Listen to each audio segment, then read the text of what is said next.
Good evening. I'd like to call to order the regular meeting of the CUSD 303 School Board.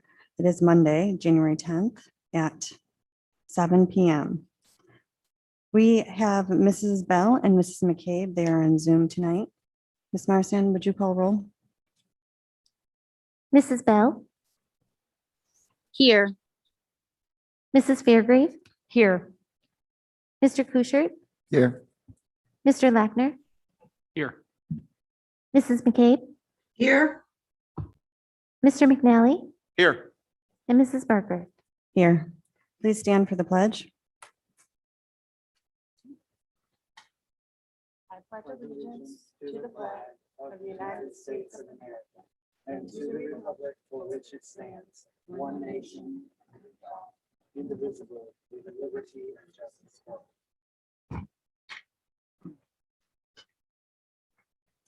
Okay, Dr. Pearson, the superintendent report, please. Thank you, Mrs. Barker. I appreciate the opportunity. I just have a couple of updates that I wanted to mention this evening. The first one being, you probably noticed tonight that we have switched to Board Docs as our software tool that supports the board in their work each month. And this is our first meeting using the tool. And I think it's important to mention tonight that Mrs. Marsan, Mrs. Ratchford, and Mrs. Schwartz have been working endless hours behind the scenes to get this up and running for us this evening. The reason that it seems like it was a seamless switch is because of all of the time that they've put in. So I wanted to make sure that I had an opportunity to mention their hard work. It is, I think, going to be a better tool for you. And I think probably you've already noticed how much easier it is to navigate than what we were using previously. And I wanted to make sure that we recognize the time that they put into getting it ready for us. So thank you to those three support staff personnel. I also was asked to mention that kindergarten registration begins at the end of the month. We have turned the calendar to a new year and we are already starting to plan for next school year. So on January the 31st, kindergarten registration will open. If you know someone who has an incoming kindergartner into the district, please ask them to continue to watch for that information coming out. We have the month of February to do our registration. Of course, we do have rolling registration going forward, but we certainly want as many families to register as possible during our registration window. So January 31st, that opens. You probably know that on Friday, the IDPH and the Kane County Health Department actually changed the quarantine and isolation guidance, which basically, in summary, reduces or cuts the quarantine or isolation time in half for most people. We did send that information out to families and to staff. You should have received a copy of that email with the updated COVID guidance. It continues to be a challenge for us to have school every day. I'm really grateful to our nursing staff. They're working really many hours to try to make sure we have accurate information and we're updating the appropriate forms and documents for the county and the state. Just to give you an idea, last week we had 114 positive shield tests. Normally, prior to last week, our record number of positive tests were 18. So you can see that that was a pretty significant jump. Also, our attendance today, we had 188 employees that were absent and 1,119 students. So we're hovering around about a little over a 10%, depending on the level rate across the district. That's just to give you an idea. Our staff continue to work to ensure that they're covering class. And I know there's been some discussion out there about remote learning. We do not intend to go remote. I think we've had that conversation at the board table previously. We continue to want to try to keep school open for in-person learning as much as possible. We certainly want to make sure that we're working with the health department and we want to be sure to keep our buildings open and make sure that they are safe for students and staff members. Again, if we find ourselves in a situation where it's necessary, we will try to do a building by building or classroom by classroom closure as opposed to anything that would be across the district. So I wanted to remind everyone of that as well. as we kind of think through and work through this latest surge with COVID. That completes my update. Thank you. Thank you, Dr. Pearson. Next, we have committee reports. I believe since our last board meeting, we had learning and teaching and business services. So we'll start with learning and teaching. Just, so we have no citizen comments? Oh, no, we have no citizen comments. Okay, thank you. Okay, the Learning Teaching Committee met on December 20th. Started with superintendent update, and with that, we noted that there were 181 high school students recognized as Illinois State Scholars, 104 from East and 77 from North. For discussion, we had the Empower update. And Mrs. Sarah Kahn presented an update on Empower. Members of the Learning and Teaching Committee discussed the launch of Empower program, which is a new special class at the elementary level. All students participate in Empower twice a week. It was designed by a committee that included community members, parents, teachers, and administrators. Committee established a set of principles that guided the development of curriculum. Modules are based on the launch cycle framework developed by Dr. John Spencer. Within each module, students are developing competencies in academic content and social emotional skills. Videos were provided to highlight how students are engaged in learning using the launch cycle framework. As a new course, all teachers are engaged in a continuous improvement process. Data is gathered following the completion of each module. Staff members use data gathered this year for conversations next summer aimed at assessing the program and making any necessary changes. The discussion by the board included questions about the relationship we expect to see between student participation in Empower and achievement in the overall goal category shared with the board over the last several months. How do we feel as far as moving toward mastery of the competencies? What is the goal and how will we know that we are successful? There's a point where we need to know we are impacting certain areas, quantification of the goals, and evaluation of cohort of students as they move through Empower and into secondary grades. Board asked Dr. Igo to bring back information about success indicators. She reminded the board that this is the first year of implementation. Continuous improvement process will assist with those indicators. Dr. Igo invited board members to visit classrooms with her to see Empower in action. The next item up was curriculum and resource implementation update. There was an update on implementation of K-2 phonics, as well as Algebra 1 geometry and Algebra 2 high school math courses. The framework for implementation was reviewed. There were 3 phases. Phase 1, setting a vision for instruction that was approved by the board last summer. Phase 2, developing a map for successful implementation developed over the summer, the beginning of the fall. And phase 3, supporting teachers throughout implementation. It's a cyclical process of continuous improvement. It takes multiple years of reflection and fine tuning of implementation. Dr. Igo stressed that curriculum implementation is complex and explained the response to change model, adding that the pandemic has added some additional layers of complexity. The team also highlighted the professional learning ongoing support provided to teachers and the feedback loops that have been established to respond to teachers' immediate needs. Preliminary evidence of student learning was reviewed for each area in K-2 phonics and high school math. And beginning in January, formal walkthroughs will begin for both areas. Walkthroughs is to gain understanding of what is working and where additional support may be needed. Board discussion included some of the following. How can the implementation process be made more efficient and shorten the timeline of 5 years to full implementation? How do we reduce the impact of students who are in year 1 of implementation? How do we improve the CDT process to result in stronger implementation? Review of data from last fall from iReady and previous year's FastBridge for phonemic awareness and phonics to help determine if we are on track. Review of SAT scores from October of 2021 for math by course. Ascertain the first semester grade distribution for each course and how they align with the end of unit assessments. And across the district, mathematics has been moved into the problem-based mathematics, and scores have responded to the change. Students are definitely growing over time. Future agenda items. potentially will include iReady data, SAT, the goals we set for ourselves as a board and aligned, and how Compass Academy's implementation is going. That meeting will take place on January 18th, which is next Monday, right here at 5:30. Mrs. Igo, is there any, I'm sorry, Dr. Igo, is there anything additional that I've missed? Okay. Pardon? Tuesday. Did I say Monday? I meant Tuesday. Tuesday, I'm sorry. That will be Tuesday. Next Monday is Martin Luther King Day. We adjourned at 8:05 PM. Mrs. Fairgrave?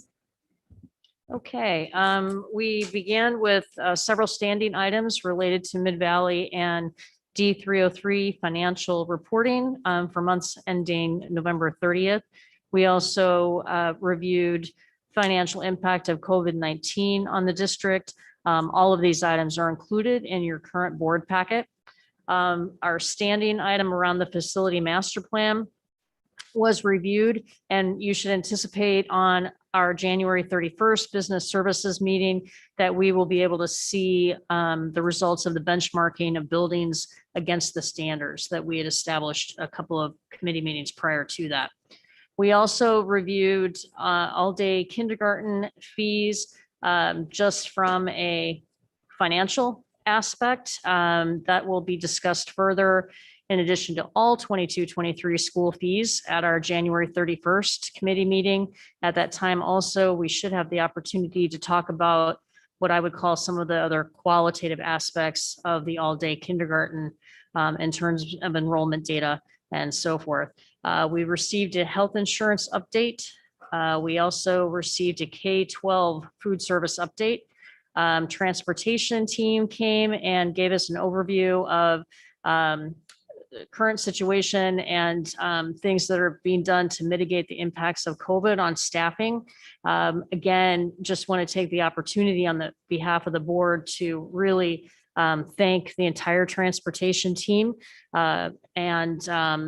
We appreciate all of their efforts. Everyone is definitely going above and beyond their current role to make sure that we're able to get students to their classrooms and buildings on time. And then finally, we talked about doing an RFP for natural gas. We have authorized to engage in an RFP, and we should have more information on that coming back to committee once that process is concluded. Next meeting will, next meeting should be on the 24th, I believe, of January. 31st. Thank you. Okay. So moving on to our board discussion item, we have one item and it's a superintendent search firm presentations. Before I invite the first firm up, I do want to just kind of go over briefly. We do have an action item on for tonight. So there's a couple of things with that. We can discuss afterwards if we feel like we can come to a conclusion about one or a few of the firms and put a motion in for that firm. When we get to our 4 action item, we can go ahead and make a motion for each one of the firms and look for the one that passes. The other option is that we can wait till the 18th and then have a special meeting to go ahead and make that commitment to the firm that we'd like to make. So afterwards, after we see all the presentations, we can have a quick discussion of how we'd like to proceed. So we can either keep the action item on, or we can decide that we're going to push it for later on the 18th. Okay. Does anyone have any questions about that? Nope. Okay. So without delay, can SchoolExec Connect come on up? And if you would please introduce yourself as you come up to the table.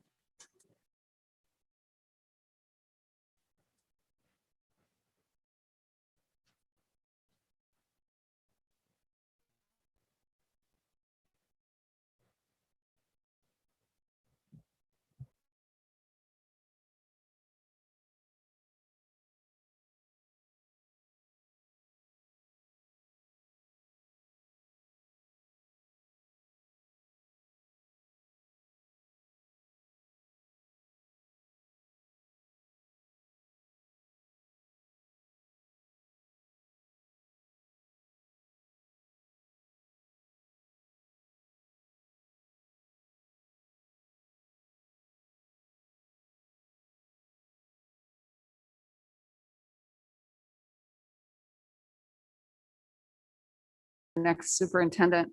I'm Dr. Linda Yankee. I'm a retired superintendent.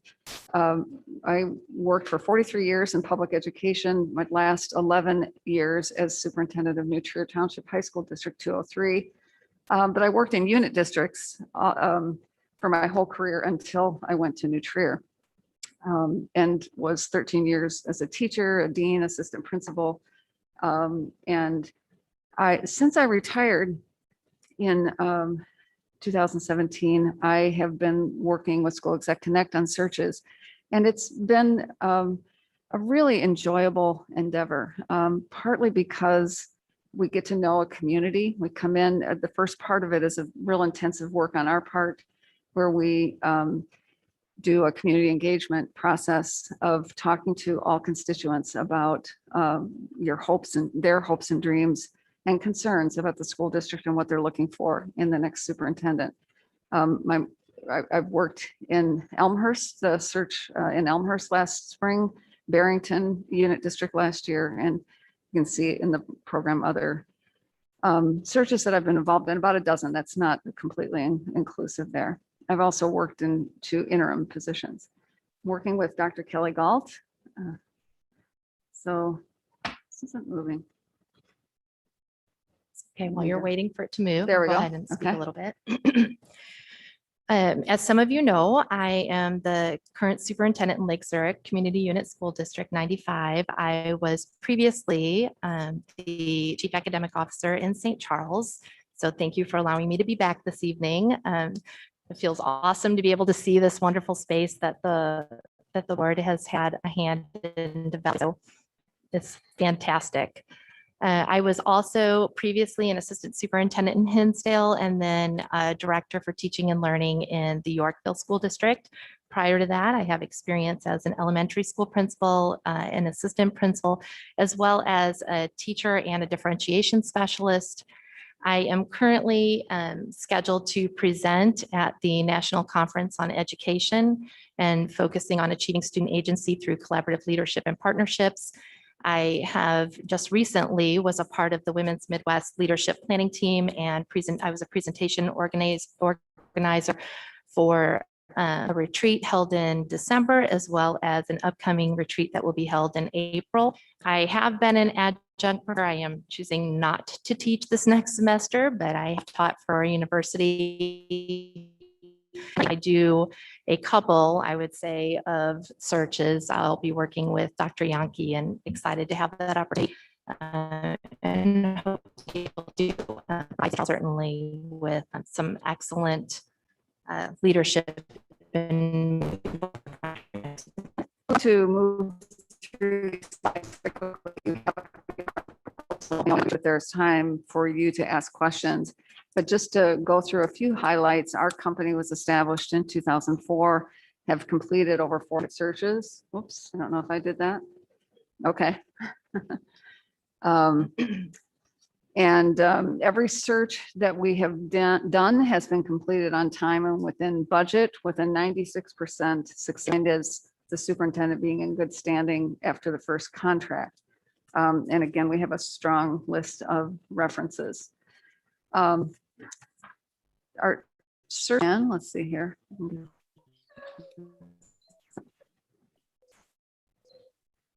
Okay. Is in 4 phases, opening the process. The first thing we would do is have a meeting with you for planning. And in fact, we want to emphasize tonight the importance of gearing the search to your needs, that we work with you on dates, timeline, every part of the process. We work with you. We certainly have a process that we follow and some recommendations that we make, but there's a lot of flexibility for individualizing the search for each school district. In general, we open the search process with a meeting with you. We do a community engagement process to create the new superintendent profile. We develop a candidate pool, present a slate to you, and then you conduct interviews in the first board and the candidate, and then you select finalists. This is a very quick overview. Then you select finalists and do final interviews, often with stakeholder groups. Again, this is just an outline We start by signing a letter of agreement. We have a meeting with you. We would recommend doing that immediately, as soon as you can schedule a meeting with us to establish that timeline. We start the community engagement process immediately. We also begin to advertise the position immediately. We post it on our website. And one of the things we talk about with you at the planning meeting is where and how extensively you want to advertise. We have some recommendations for that. We present a profile, superintendent profile to you. We would do that probably in late February, and then seek approval of that. In the next phase, then we're already advertising, recruiting, attracting candidates. We conduct screening interviews. And one of my last searches, we did 25 interviews, sometimes more, sometimes less than that, and present a slate to you of 5 to 7 candidates. We would do that in February, probably in late February. And then you would do your process of, we help you with an interviewing workshop, and we can help you in the interview process, or sometimes boards want to do that completely on their own. Sometimes we are involved. It depends on what you want to do. And again, we would recommend shooting for late March as a date to announce a new superintendent. And this is kind of another overview summary. Again, advertise locally and nationally. We engage with your community. That's a very intensive first part of the process. We aggressively recruit and attract talented candidates, screen, present a slate, facilitate training for you and helping you with interview questions, assist in any way that you need during that process, and announce a new superintendent. We also have services available. It's kind of early to think about this, but sometimes after the search is over and the superintendent is selected, boards are interested in some additional services such as mentoring. I'm mentoring a superintendent through the search process. Like we do for them. This is as well. Just for you to know that one of our first commitments is to learn about the district and to values, your goals, your aspirations. And we've already spent time doing that. Kelly is already very familiar with your district, and I know that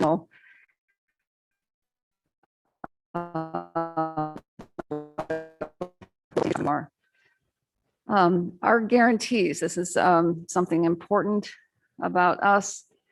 If you're not satisfied with the first slate of candidates, we will continue to bring candidates forward for no additional cost. If there are any designs or just date, that would be next July 1st, 2022. Only pay actual expenses. We guarantee that our consultants will not. So those are our guarantees. The consulting fee is $19,500. Regular expenses significantly lower than that. We recommend that you know, candidate we can reference checks. A company that has access to resources that we don't have would we recommend do that final background check. And advertising, it depends on how much advertising you want to do. We recommend a pack costs around $1,800, $1,200 to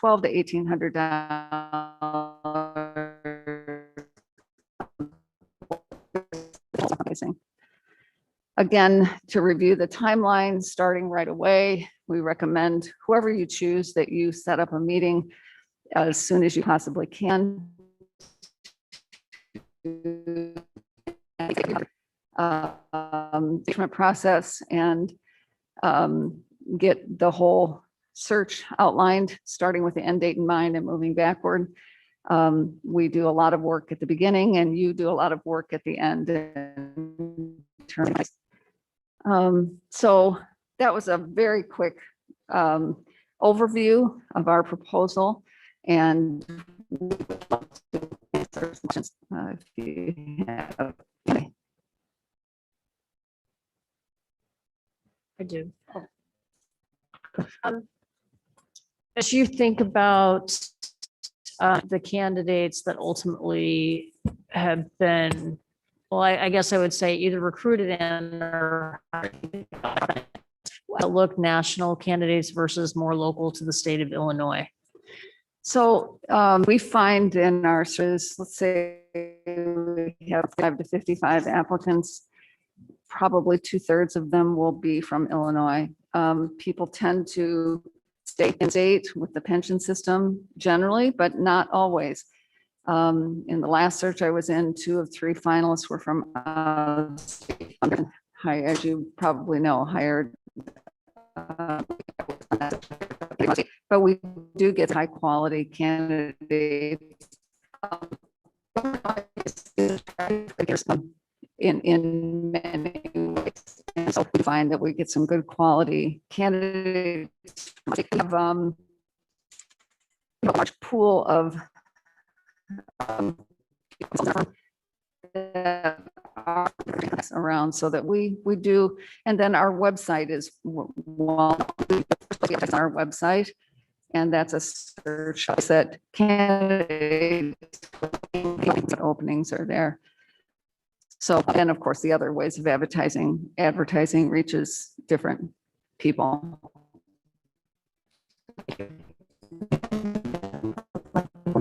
Ask questions first, and then I'll go to the people who are on Zoom. Anyone else have a question? Just a quick follow-up to the one you just mentioned regarding advertising. Seems a lot of these proposals kind of, it's ambiguous as far as what advertising will cost. Do you have a general idea, or from the maybe comparable searches to our district, at what that might look like, or what is a quality advertising spend? I'm having a hard time understanding you. I'm sorry. Yeah. So just average advertising costs. Yes. Just because it's the one line item that we don't really know what that would look like. And so I'm just curious as to, do you have a general idea of what that usually costs for comparable school districts? Yeah. That the different, if you're asking about the different costs, there is, for instance, Ed Week is a publication that a lot of people look for job postings, and the online version for an ad is $1,000. We actually don't recommend that because they have an online, which is more people are reading online, these publications online now, and it's closer to $400. AASA has a 4 weeks ad for about $400, but they also have an email blast that goes out to superintendents all over the country, and that one is $599.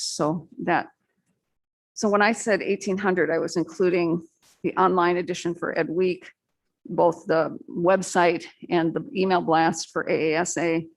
The National Alliance of Black School Educators is $250 for 30 days. And the Association of Latin American Superintendents is $150. So those together come to about $1,800. So you can add, or LinkedIn is another source. We haven't found that we've gotten a lot of response from LinkedIn for superintendents, but that is another option. So those are just some examples of what we recommend. Did that answer your question? I hope. Okay. I have a question. How could you be more specific about how you will help us develop a superintendent profile? Yes. Yes, that's I really see that as one of the most important parts of the process.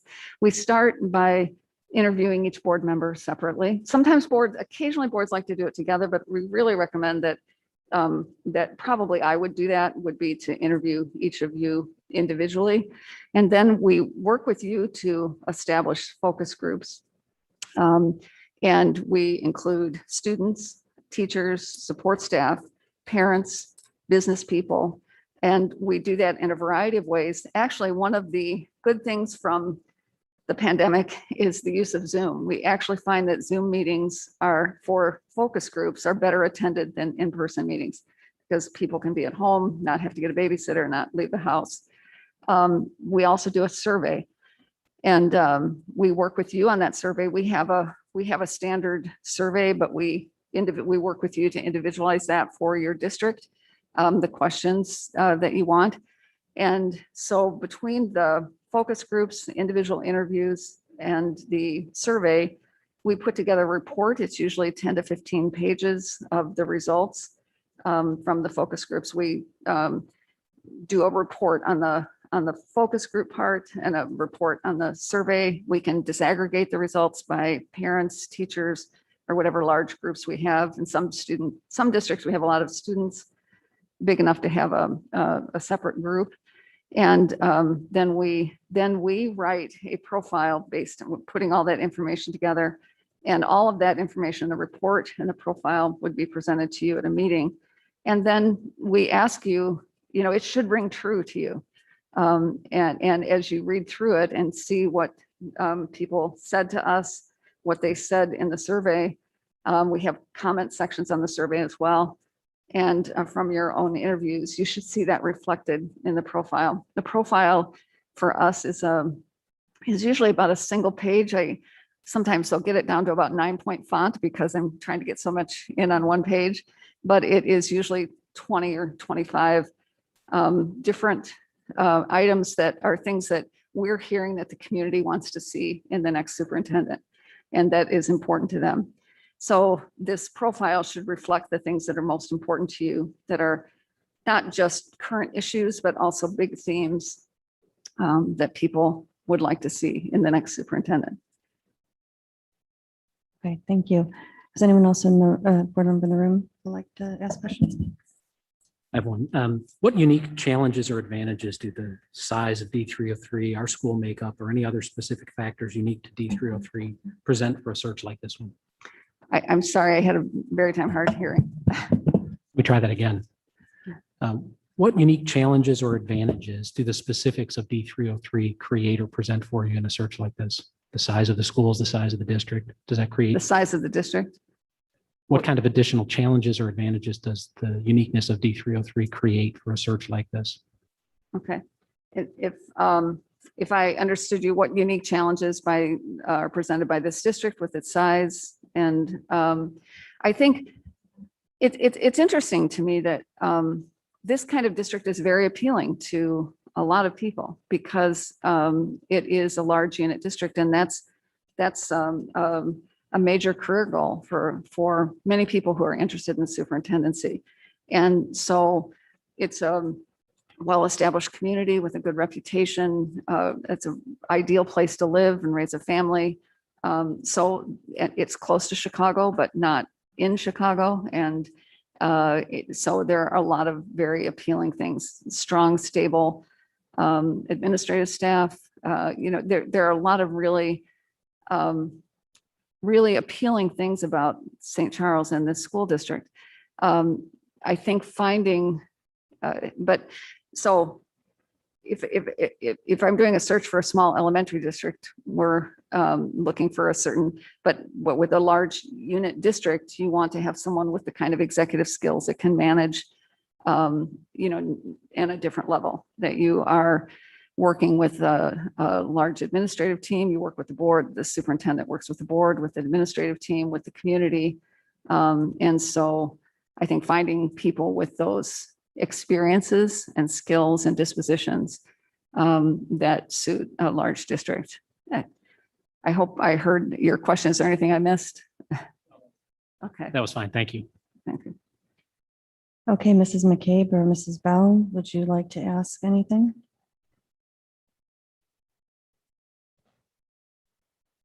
I'm taking, no. Sorry. Yes, I have just two questions. Thank you for your presentation. I wondered if you could describe how a board that wants to be transparent with its community should approach a search for a superintendent when confidentiality is key. That's a great question. And so first of all, we recommend that you do a confidential search, but that means that you're not publicizing names. You will not get the depth of talent and candidates if people if their names are going to be released. You won't get sitting superintendents as much. And so it is important, we believe, to have a confidential search. However, starting with interviewing search firms in public, when we present the profile, that is done at a public meeting. And that, again, all those people, we generally have maybe even thousands of people participate in the survey, hundreds in the focus groups. And so they're listening for, is what we're saying really reflect what they told us? And so it's very important that that be heard in public, and that people know that we are listening and that you are listening to what they have to say. We recommend, as another part of that transparency, that the last phase of your search, when you have finalists, that you do stakeholder interviews. We have people sign a confidentiality agreement. We actually asked the board to sign that too. But you help us select people. Actually, you and the administrative team would help put together groups. We recommend usually a parent, teacher, administrator group and support staff that would be involved in interviewing the finalists, and giving you feedback. We make it clear that the board is making the decision. The decision on who is the next superintendent is up to the board, but that by hearing this input from stakeholders, it also adds to that sense of openness and people, that transparency. So I think every time that you can talk about this in public, obviously you can't talk about the candidates when we present the slate. That is in a closed session, but all parts of the process should be discussed in public. The calendar, the timing, all discussions about the process should be done in public. And but again, so I hope that answer your question. Yes, thank you. And just one other question. What does School Connect bring to us that's different from any other firm? Yeah. Well, the other firms are out here tonight, and they'll tell you too. I think SchoolExec Connect has been in place for a long time, has a really great track record of success in the superintendents that we have placed, that we've helped districts hire. Our guarantees, I think, are not something that everyone does, or at least didn't used to. I haven't heard, but our guarantee of if you're not satisfied with our slate, we continue searching. If the superintendent doesn't work out within the first 2 years, we do another search for free. That's something different about us. I think we're a large firm with contacts with over 400 associates, I'm sorry. And that means that they see, every one of those associates see when we post a position and they start thinking about who they know that might be a good fit for this. So we have a lot of built-in connections of people who will help us find the right candidates and encourage people to apply, do the recruiting, help us with recruiting.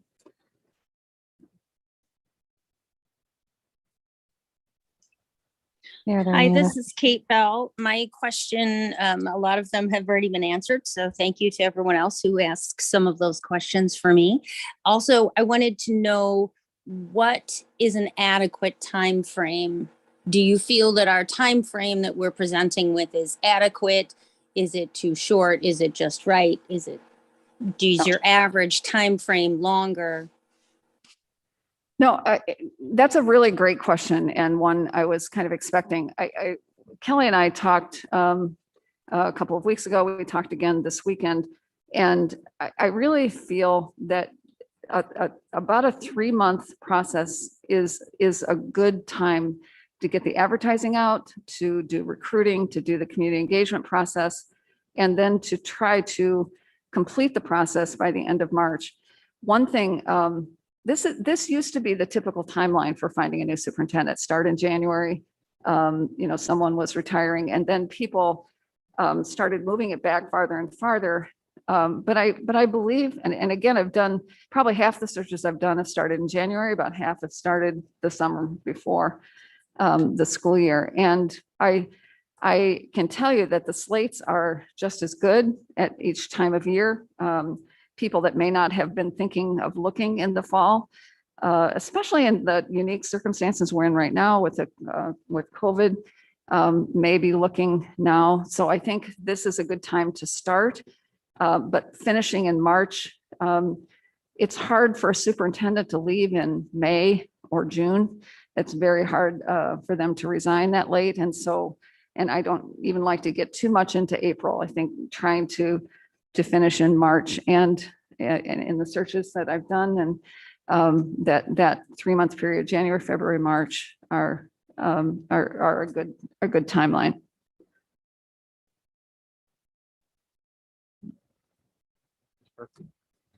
I had just one question, that most of my questions have been partially answered. So regarding the kind of the transparency versus confidentiality. That's a concern, obviously. Do you provide any guidance as to how those people are selected, how those stakeholders are selected in order to make sure we're getting a good cross-section and representative sample? Right. So we normally work with administrators or assistants and board members. I often have worked with board presidents to say, what kind of approach do you want, or any board members to say, do you want business leaders? Do you want a group of community and business leaders that may not even have kids in school? Who do you want in each of these groups? And then we invite, or sometimes the district actually does the inviting as well. I think, for example, to think you want representative groups that aren't necessarily all PTA presidents, but are from different constituencies in the district, so that there is a feeling that all groups are being listened to and included in the process. At the same time, you can't have a group of 30, you want to have groups that are manageable, but you do want to get those groups to, that's the thing that we encourage the most, is that you don't necessarily just take volunteers, that you really kind of target people that may not necessarily step forward. Now, that doesn't mean you won't have any PTA presidents. You are going to have some people in your organizations that are in leadership positions that will be great participants, but you just want to make sure that it's a diverse group.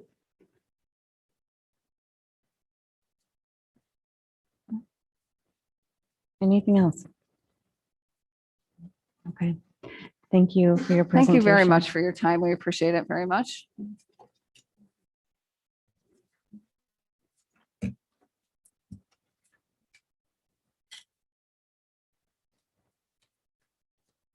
Okay, can we have BWP come to the table?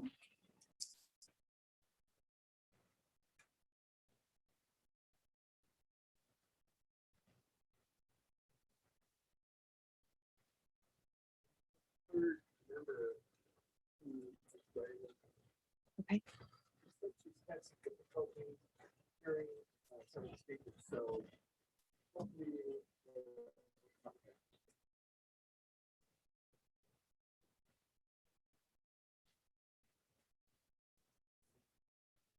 Yeah, tonight it seems like no sound.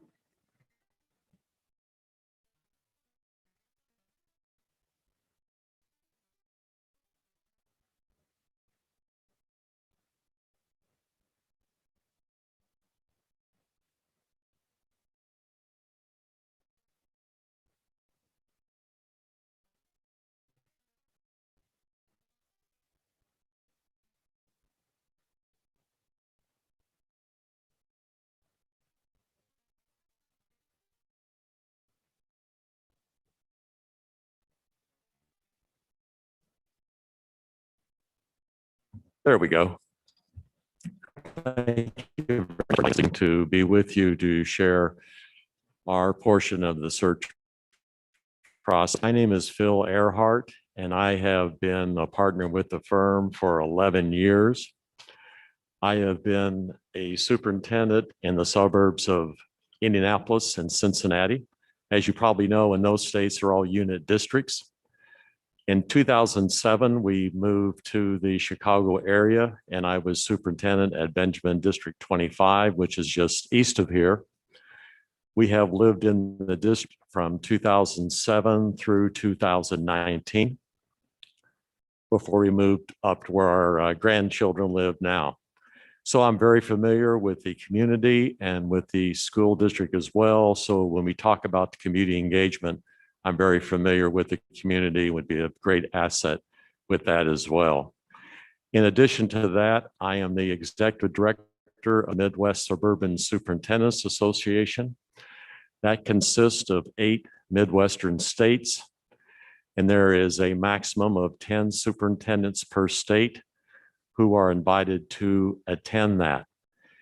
So we have a great network of superintendents in those 8 states that I work with on a very regular basis. To that, we also operate an aspiring superintendents group where we train administrators who are looking forward to being superintendents with that as well, which is a great asset with that too. At this time, I would like to introduce to you the president of our firm. I'd also like to call on Dawn Green to introduce herself. Dawn is joining us, is out of town, and she's joining us online.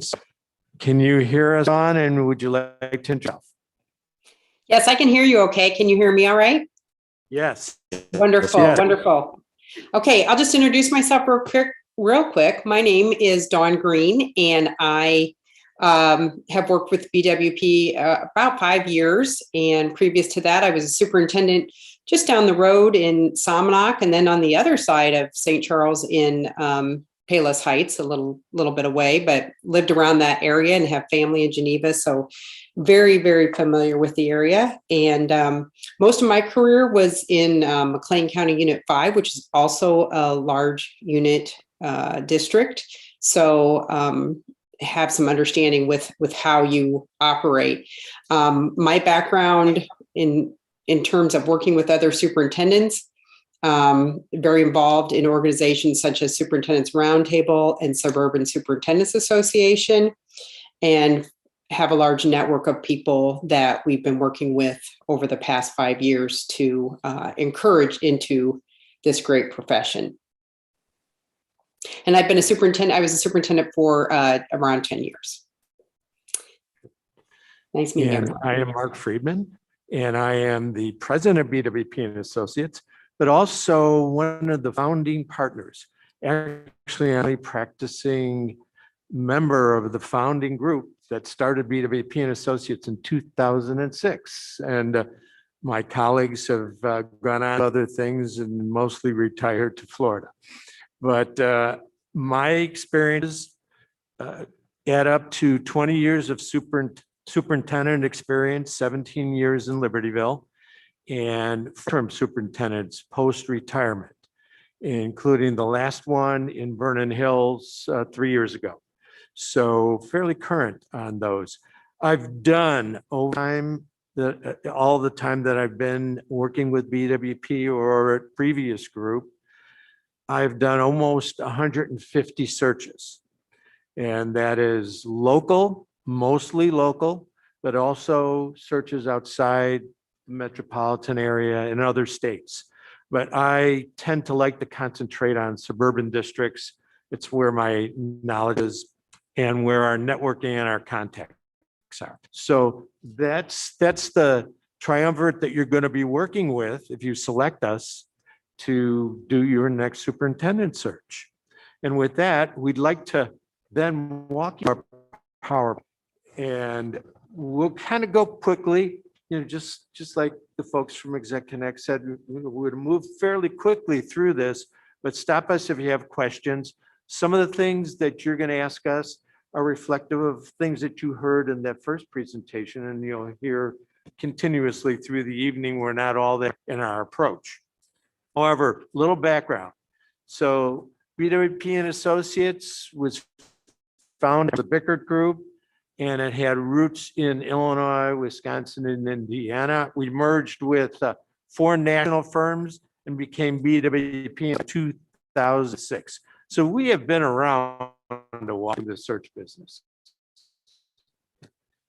We are 10 partners. Actually, there are 9 partners now and 40 associates. So we scatter throughout the country. So we're mostly based, our office based in the Chicago area, and most of us are here, but we have strong representation specifically in Virginia, South Carolina, a couple of out east states, a couple of Northwest states, and the South. We're very busy in the South. But for us, most of our work right in the metro area. And Wisconsin and Indiana, can't forget them. In your packet, we have a fairly recent list of successful searches. And the reason I just wanted to highlight that for you, I want you to see it's led off by the most recent search we did to place the superintendent, and I'm feeling for this guy, but the superintendent in Chicago Public Schools. And we completed that search in August. And I'm not quite sure he knew what he was going to be when COVID really hit the second time around. But a great guy, very successful, and it followed the whole outline that we're going to share with you tonight.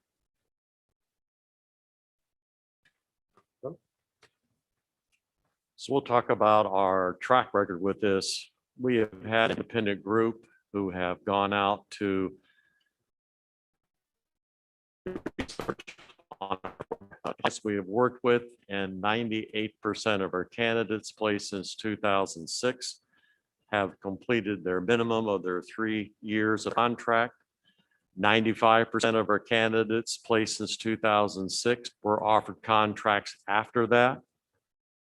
When we looked at the satisfaction ratings, we came in at 95% from school board members and also from the superintendent candidates. We pride ourselves in that we think it's very important to treat our superintendent candidates as being colleagues and being.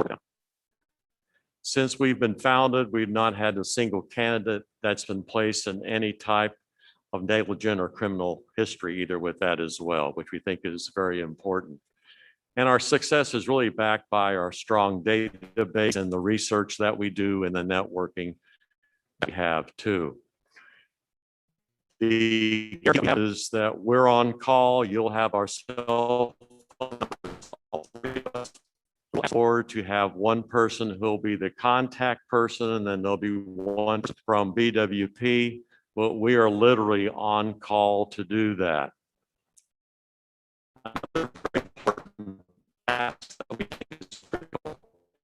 Of the superintendents. We do that for at least 1 year. I've had superintendents that I've mentored now for 3 or 4 years because it's just been an ongoing relationship that we have. We think that is critical for the superintendent to be successful, the board to be successful, and most importantly, we want the students to be able to be successful in their educational program with that as well. Another guarantee that we have is that the candidate does not complete the 2 years. We will repeat the search that need expenses only. The thing we think is very ethical to do is we will not a candidate search in another one who has initial contract already. Another guarantee that's not up there, but that we do, it's the right thing to do. We slate 2 candidates for 2 jobs at the same time to play that back and forth. That's not the way to handle that. At this time, we'll talk a little bit about the search process. Dawn? Okay, so you have here the search process, but we really want to emphasize, I heard you ask the questions like what sets one apart from the other.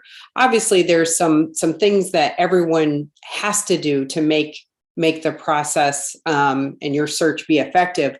But what we do is, we'll work with you to establish those parameters and set those timelines. You talked about that previously. But we will also, obviously, as what you're doing right now, right? Is it going to be some hybrid things, some in-person things? We might have to do both. We're totally acceptable to any of those. But our most important thing is we have to develop a profile that fits you, your community, your school district. What are you looking for? And you talked about that previously in terms of how do you make this confidential, but also involve and be transparent at the same time, right? This is a tough line to walk. Well, one of the ways that you do that is by creating this profile of who you want. And it may sound like every district is similar. Yes, there might be some similarities, right? We want our superintendents to be effective communicators and, good partners with the community and great with kids, right? There's so many things that we want from them, but also there's some things that are specific to you, St. Charles, as a unit district, as a large district, having both the preschool all the way up to 12th grade. So there's very unique things that go on in your community, in your schools. And so we'll establish that by, again, talking one-on-one with each board member, by having focus groups where we talk to, maybe it's the, teacher focus groups, teacher aides, community members, bus drivers, cafeteria, custodians, all the various focus groups who want to have input into, who is your next superintendent. It's such an important thing. And then we'll verify that with you. Does this sound right? Does this sound like what you've been hearing as well as board members, right? We have already launched into that campaign of who's out there, who's interested in this very desirable position. We will implement a rigorous marketing campaign, post on the proven websites.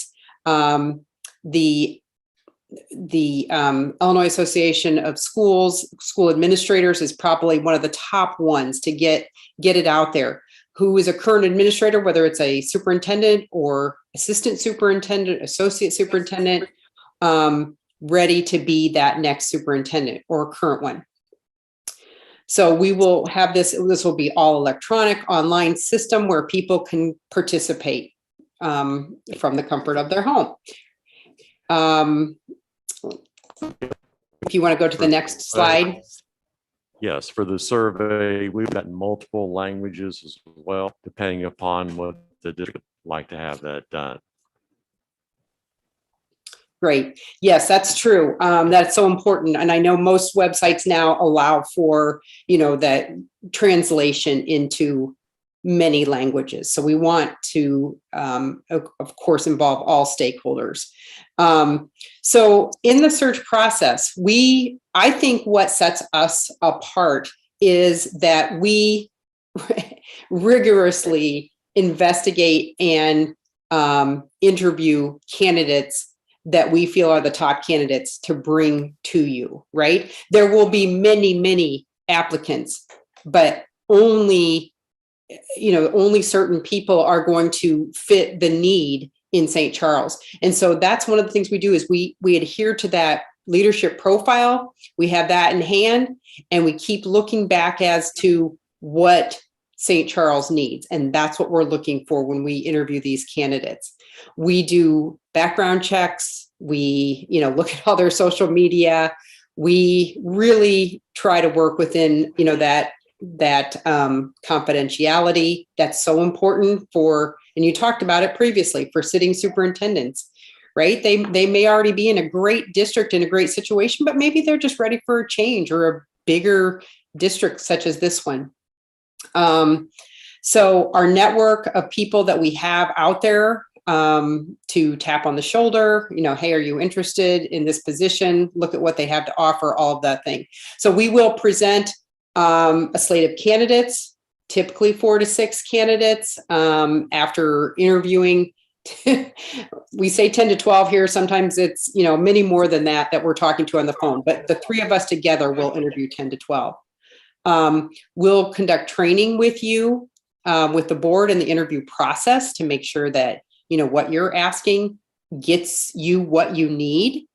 Identify those questions and rubrics to evaluate the answers that you're hearing, the responses to your questions, and help you build consensus around finalists. We just recently did that in a district, and it is a great process. And we will work with you to define, what it is that you need to offer to the superintendent that you are choosing so that they are happy with, what they have to be your next superintendent.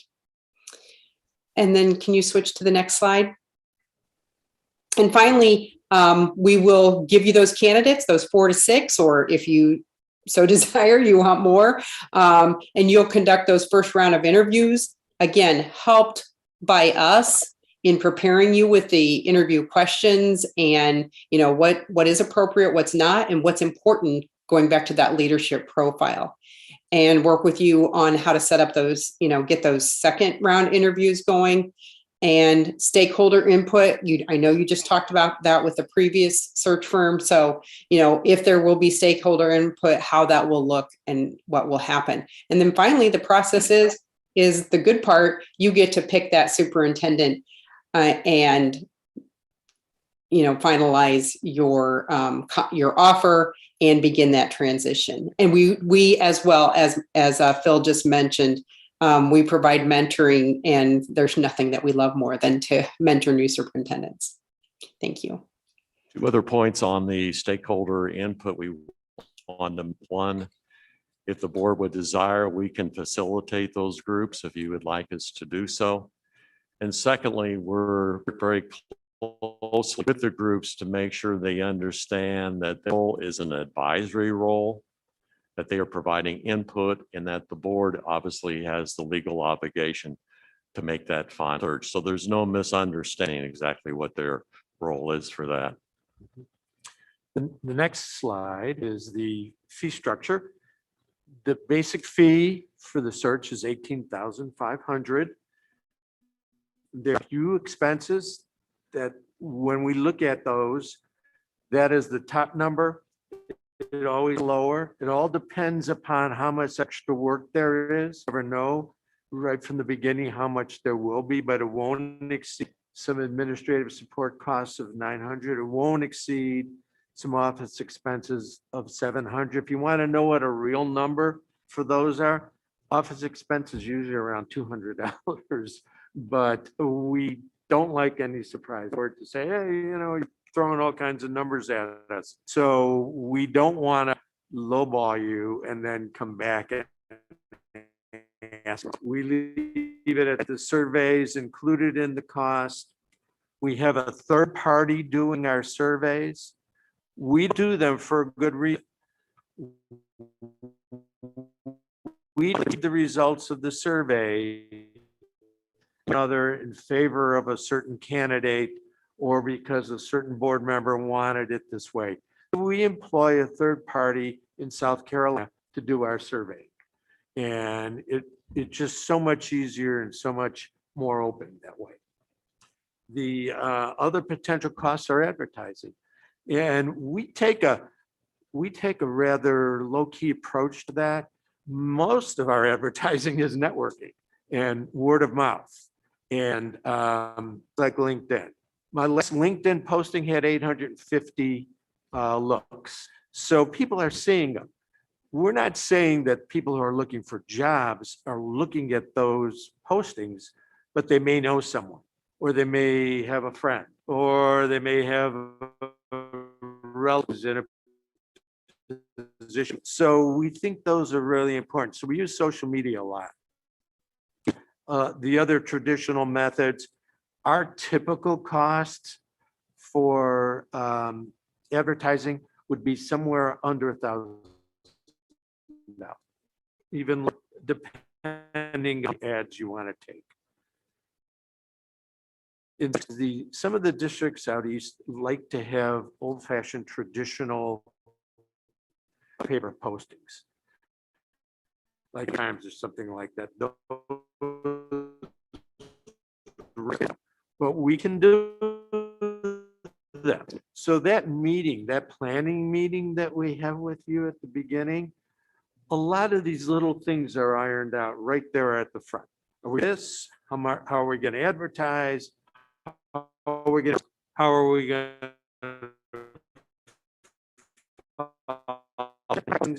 we settle all that at that planning meeting. That's the time to get together kind of let your hair down and say it. Whatever it is, what's on your mind, what would you like us to do? It works. Why us? It's listed a bunch of, this is nowhere near what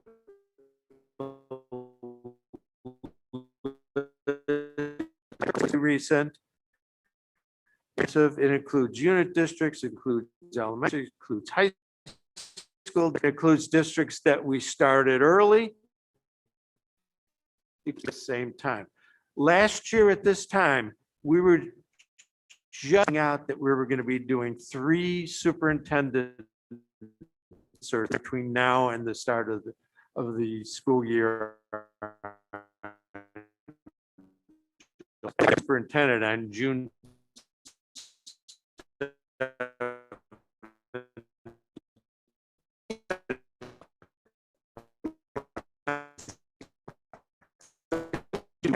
as Linda said earlier, have searches starting in the winter. So timeline wise, we're good. Timeline pretty they get you into April. And that's how we see this thing unfold. Just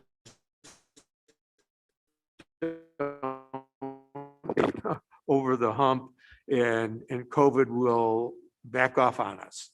The other piece is we also offer, and we mentioned it in the proposal, we offer 3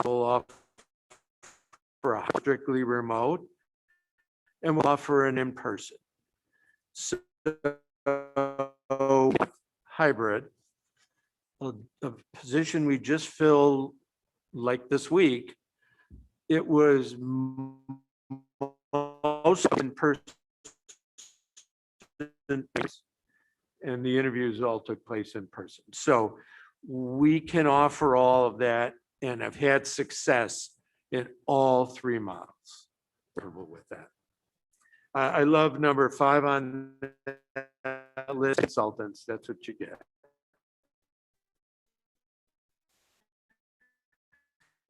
The other members of the team who will support us because we work together as a team.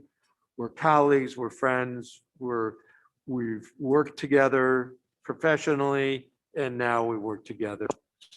Super.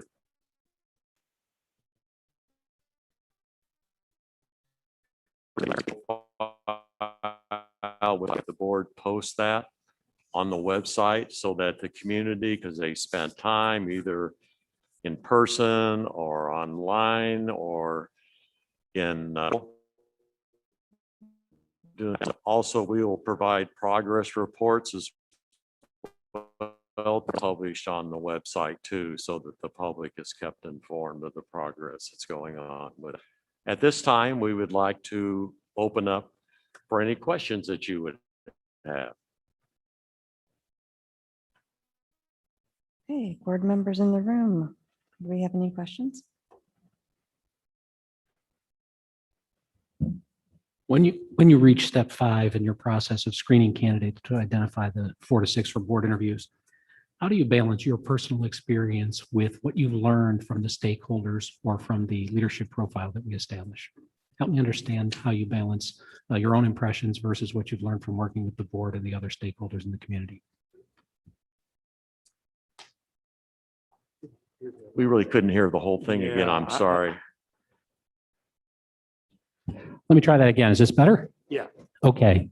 In step 5 of your process, when you're screening candidates to identify 4 to 6 for the board interview, how do you balance your personal experience and expertise with what you've learned from working with the board and other community stakeholders or through the process of building the profile? So if somebody shows up really well, but we know things that are questionable, do we take that into consideration? Is that what you're pointing at? Well, clearly, as you point out in your slide, a lot of talented consultants with lots of experience in the education space. At the same time, we're going to go through a long process to build a leadership profile. At the same time, then the board gets 4 to 6 candidates out of that big funnel.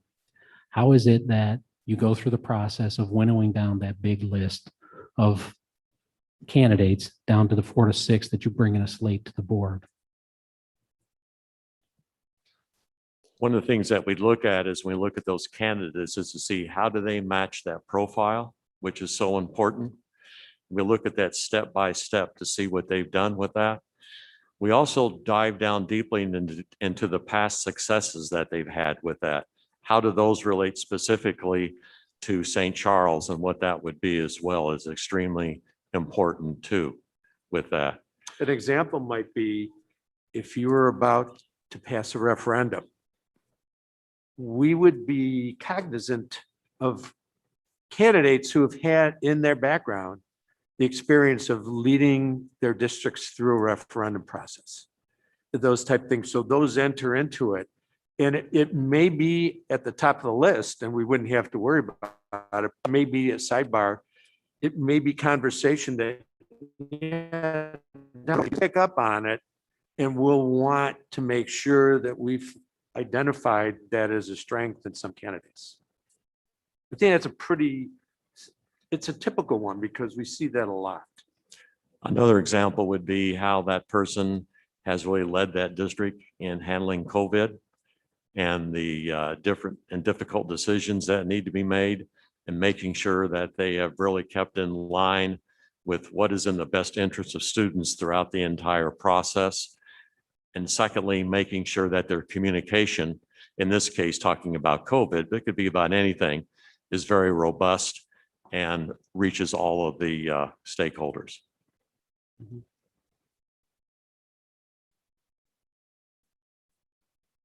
Does anyone else have any questions? No? Okay. Mrs. McCabe, Mrs. Bell? Thank you. We're having a bit of sound problems, so some things were cut off. So if I ask a question that you've already answered, I apologize. Could you go into a little more detail on what mentoring looks like with a superintendent who is new to the district, but may also be very experienced as a superintendent? One of the things that we'll do is, first of all, sit down with the superintendent, because we will got to know him or her fairly well, just to see what are their areas of strengths and what are areas of limitations for that as well. And I can speak firsthand for myself. When I first came to Illinois, two of the areas which I needed to work on quite a bit was on the financial part of that, because it's a little different than Indiana and Ohio. In the same way with school law. So I had a mentor who helped me, was very, very significant on helping to build the budget, making sure I understood that process, and also with school law with that as well.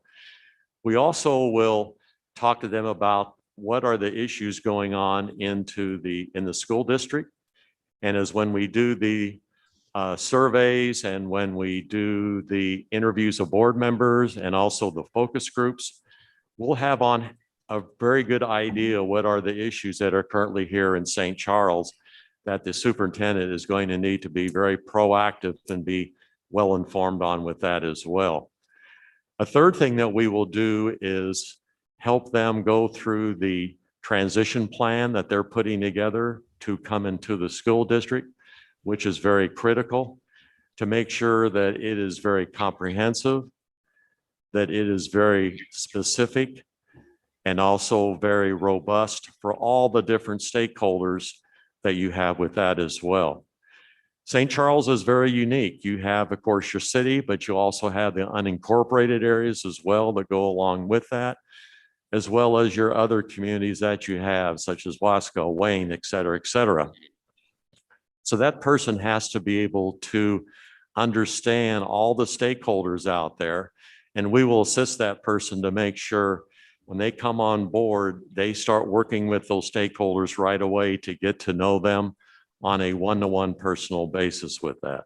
Mark, what else would you like to add to that? The last, and I think almost equally important piece, is that we enable them to network by introducing them to all the various organizations, people in the area, the suburban superintendents organization that meets, the superintendent's roundtable, those groups where you find strength within your colleagues, because it can be a very lonely job at the top. You need to know others who are similar as you are. And so one of our strengths is to be so well networked that we can take and bring our newly placed superintendents to these different meetings and let them meet the different folks who have similar responsibilities as them. And it may not be totally in this area. It may be east in DuPage. It may be in South Cook, maybe in Lake County. But there are people that have similar issues, and it's good to have other colleagues that you can turn to. Thank you. Oh, sorry. Go ahead. Go ahead. I was just going to add, one thing is, they've listened to, the stakeholder groups, and they've got, they've seen the profile, after they've been hired. They want to do, why you've chosen them, right? What you've picked them to do. And part of our job as a mentor is to, help them slow down and take in everything and really take that time to build those relationships and build up that trust. It doesn't mean if there's something that needs to be addressed, that they don't do that quickly, because they need to. And you can't spend, years developing those things, because sometimes you need to act quickly. But just remind them, because good leaders want to get in there and lead, right? And so that's part of our mentoring job too, is just to say, okay, let's take a second and make sure that all stakeholders have been, listened to and voices heard. And that will just save you as board members, that fight, I guess, or unhappiness in the future. Thank you. I have another question. We are moving forward with 3 major projects that will be going on simultaneously. We're doing a portrait of a graduate, we're doing a strategic plan, and we're doing an equity audit. They're all being run by different organizations. How would you see yourself working side by side in a different timeline with a different purpose, but knowing that the community is really critical to the other, to all of them, and that this is an opportunity for us as a community to kind of land on what we believe, value, and leadership. So how would you work with other groups, and how would you help us to take what we are learning through that process to add into the profile? Probably the best approach would be to complement each other. And I don't mean give a compliment and a pat on the back. I mean to offer help, and offer to be part of the strategic planning process. Maybe attend some sessions, because we might be able to pick up something as we hear the interaction. So to complement ourselves with the three other projects would be to embed ourselves in some, watch from the sidelines, review things, talk to people as to what's happening in each of these events, and keep those in mind, because we'll want to use information about all those 3 other events to share with the candidate pool. And there are people that will come in who have great strengths in those areas that may find very attractive that there's a new long-range plan coming in. What a great time to start as a superintendent. A new long-range plan, a chance to bring groups together to facilitate that plan. This is perfect for somebody coming in brand new, rather than, oh, it's year 4 out of a 5-year plan. I got to get a couple of things finished. Then a year from now, we'll start talking about it. So I think it can be complementary. I think the other aspect of that too is it'll help us with the interview questions that we'll be asking. is to see, as Mark referenced just before, what are those strengths in those areas? And most importantly, what success have they had in those as well that they will be able to bring to the district? Will be very helpful with that too. Thank you. I'm You're done. welcome. One question I had, this is Kate Bell, was with regards to your advertising suggestions. That was hard for us to hear a little bit, or at least hard for me. So I wanted to make sure you went over that again briefly. Thank you. So what we talked about earlier was varying modes of advertising.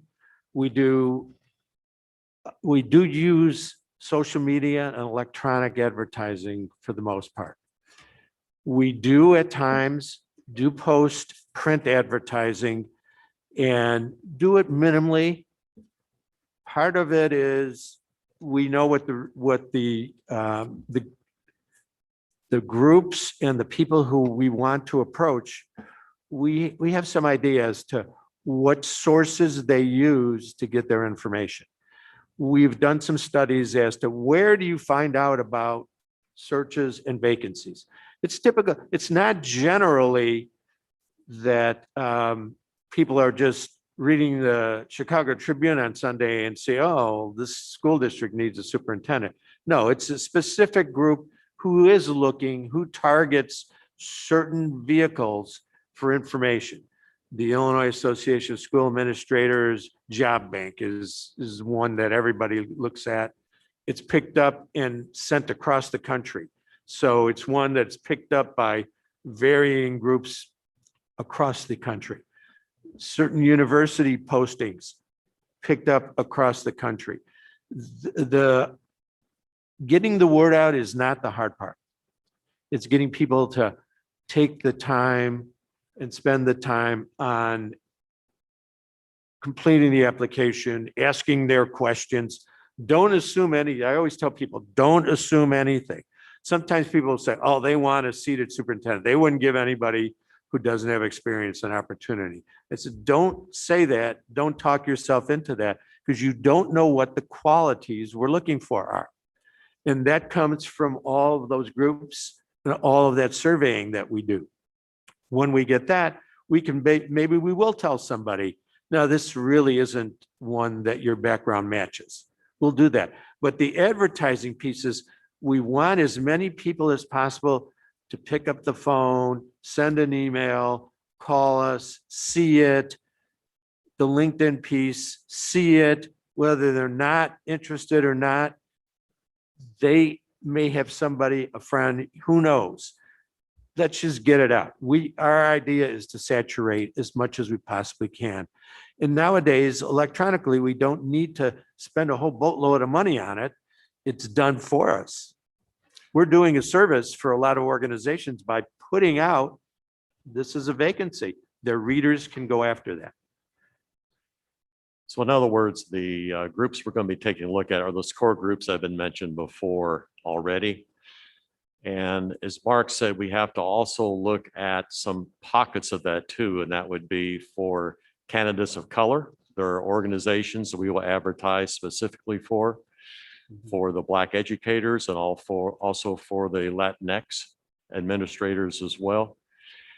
But we just don't rely on that and say, okay, let's now see what comes in. As Mark said, we're out there actively and proactively recruiting candidates, both directly ourselves and also working with the networks, which we've already talked about, of our associates and our other partners to really make sure that we have cast the net as wide as we can. So it's a combination of both. Dual approach. Yeah, and our applicant pools are truly diverse. We don't even think about it anymore. It's just an automatic for us that we recruit a diverse pool and we look for a diverse applicant pool for a lot of reasons. It's not to fill any quota system. It's for getting the best talented people in the right place. And it doesn't matter what their background is. If they've got the skill set, we want to give you the opportunity to meet them. You can judge whether you want to hire them or not, but we want to give you the chance to meet them. Okay, great. Thank you. You're welcome. You're welcome. Okay, are there any other questions? No? Okay, thank you, gentlemen. Thank Dr. you. Green. Thank you very much. Thank you. Okay, can I have HYA come up to the table?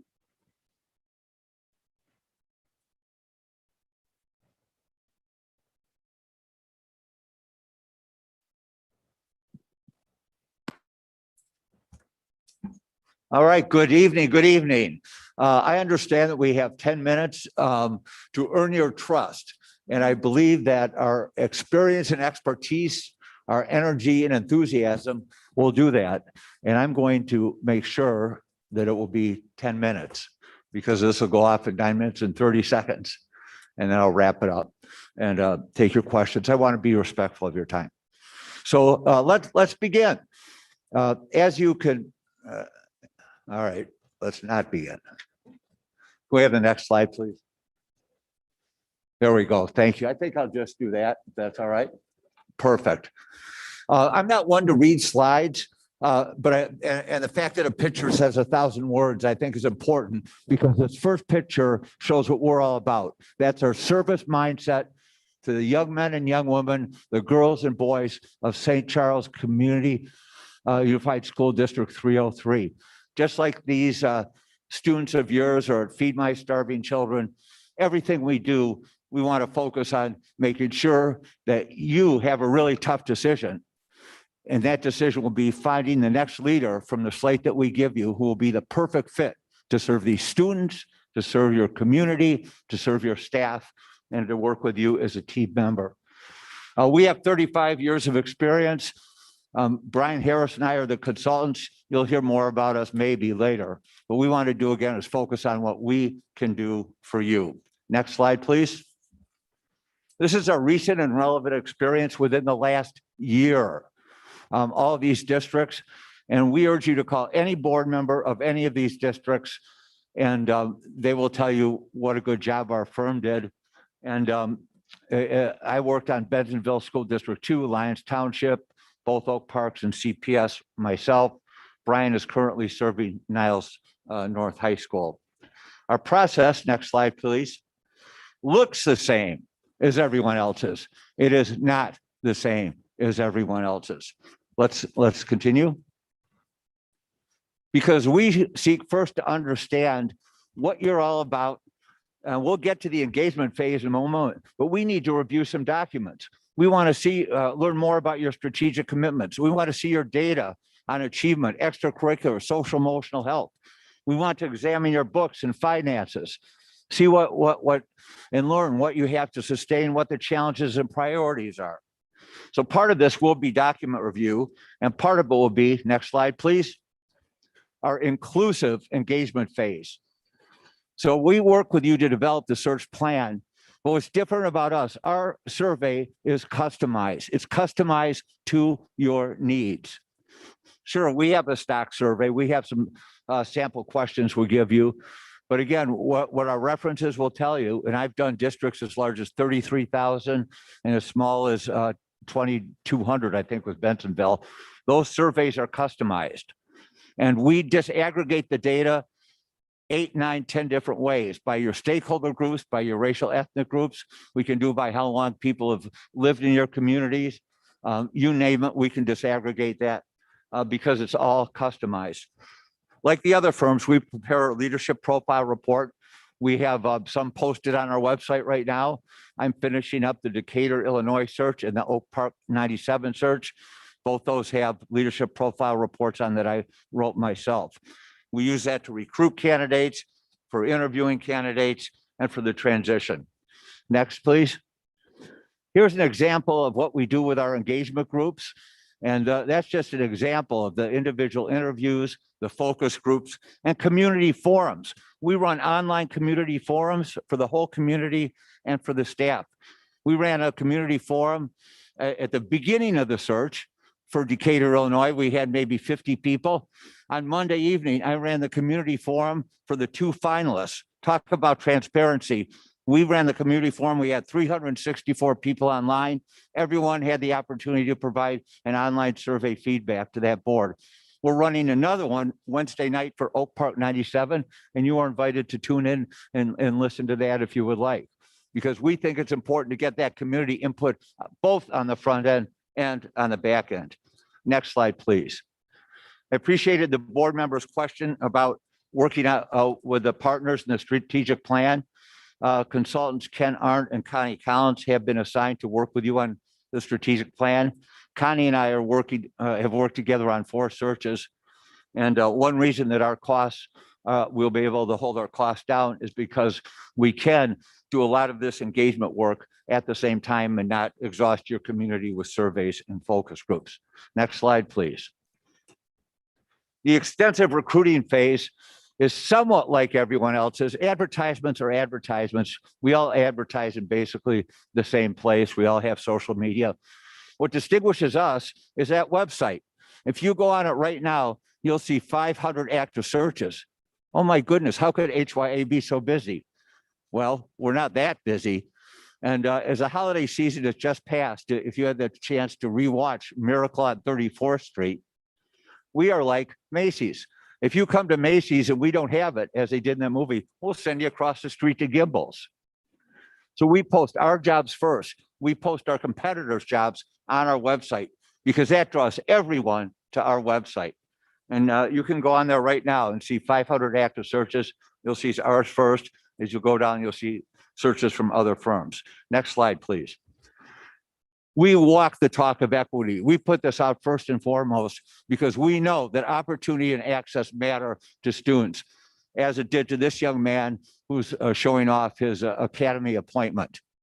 And so we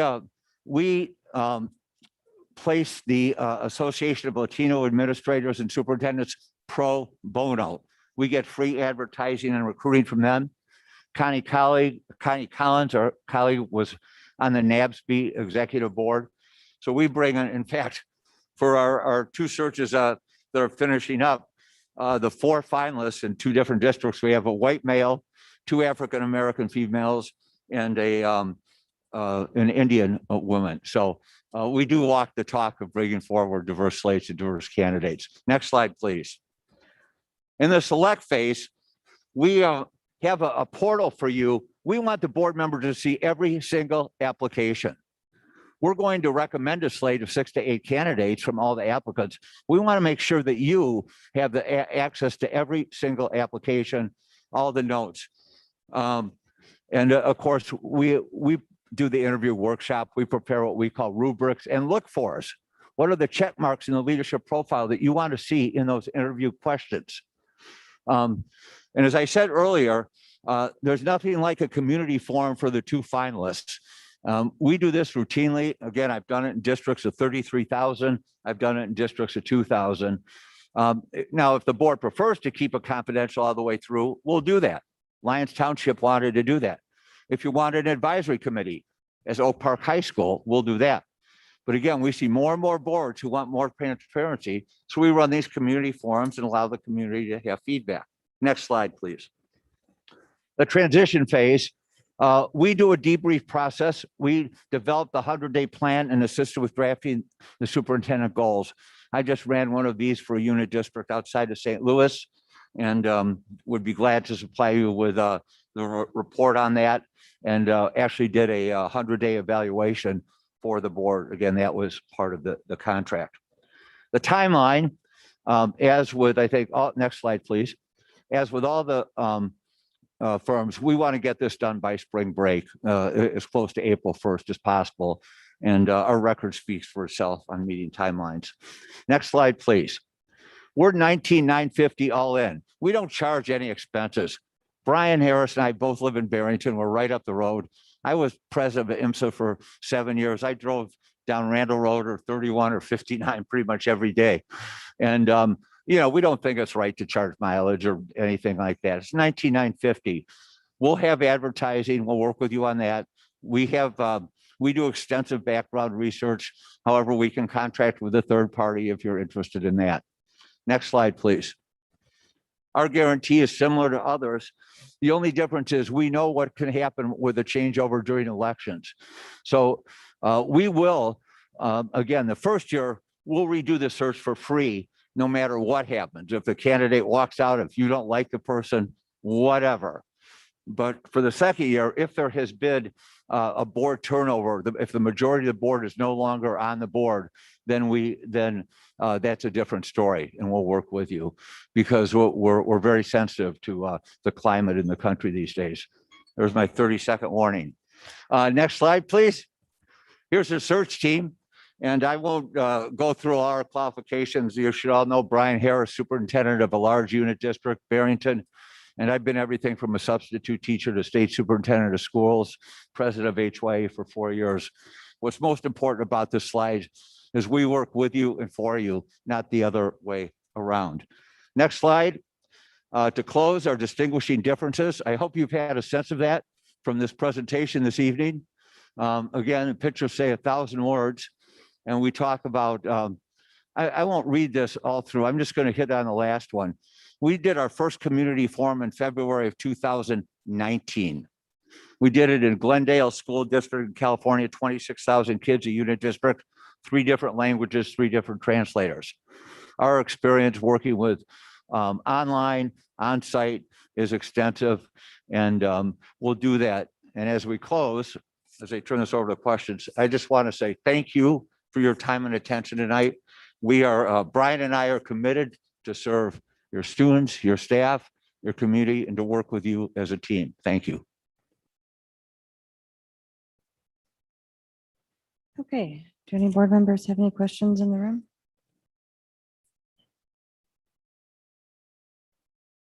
No? Okay. I got plenty of time. Mrs. McCabe, Mrs. Bell, do you have any questions? I want you to slow down just a little bit, Dr. McGee, so we can be sure we're hearing everything. Could you talk a little bit more about, now I'm curious about the forums. If a candidate is in a position where they don't want to make their candidacy public, you said you would work with the board, but if we start, I guess my concern would be, I don't want a candidate to, excuse me, not apply because they're concerned that that candidacy would come forward to the public. So can you talk a little bit more about how you handle that situation? Absolutely, and I'll have the opportunity to talk a little more slowly. I just wanted to make sure everything got in during the first part of the presentation. We do recommend that the search be confidential up until the board selects the final 2 or 3 candidates. Because as you mentioned, you are 100% correct that if it's too open too soon, it's going to put, this is appropriate for this evening, a chilling effect on applicants. You won't get applicants, certainly who are sitting superintendents, and maybe not as many aspiring superintendents as you would like, because it's not confidential. We'll present the slate of, we usually present 6 to 8 candidates. Again, the board members have seen all applications. Sometimes they add to the slate. Sometimes they remove candidates from it. We work with you and for you. And so whatever you decide at that point is fine. When you do get down to the 2 finalists, we think they have to have skin in the game.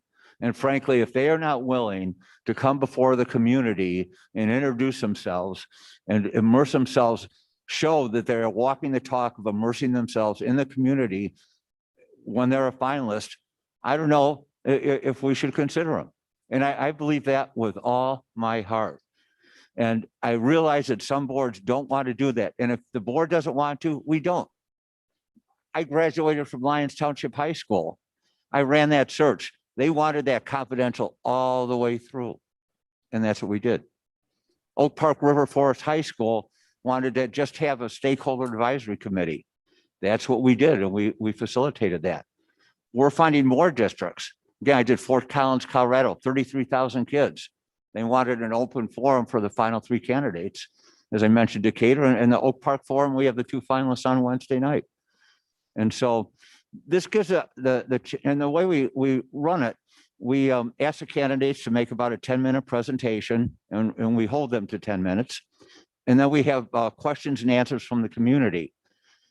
We can collect questions ahead of time, as we are doing in Oak Park, or we can just take them as they come, as we did in Decatur.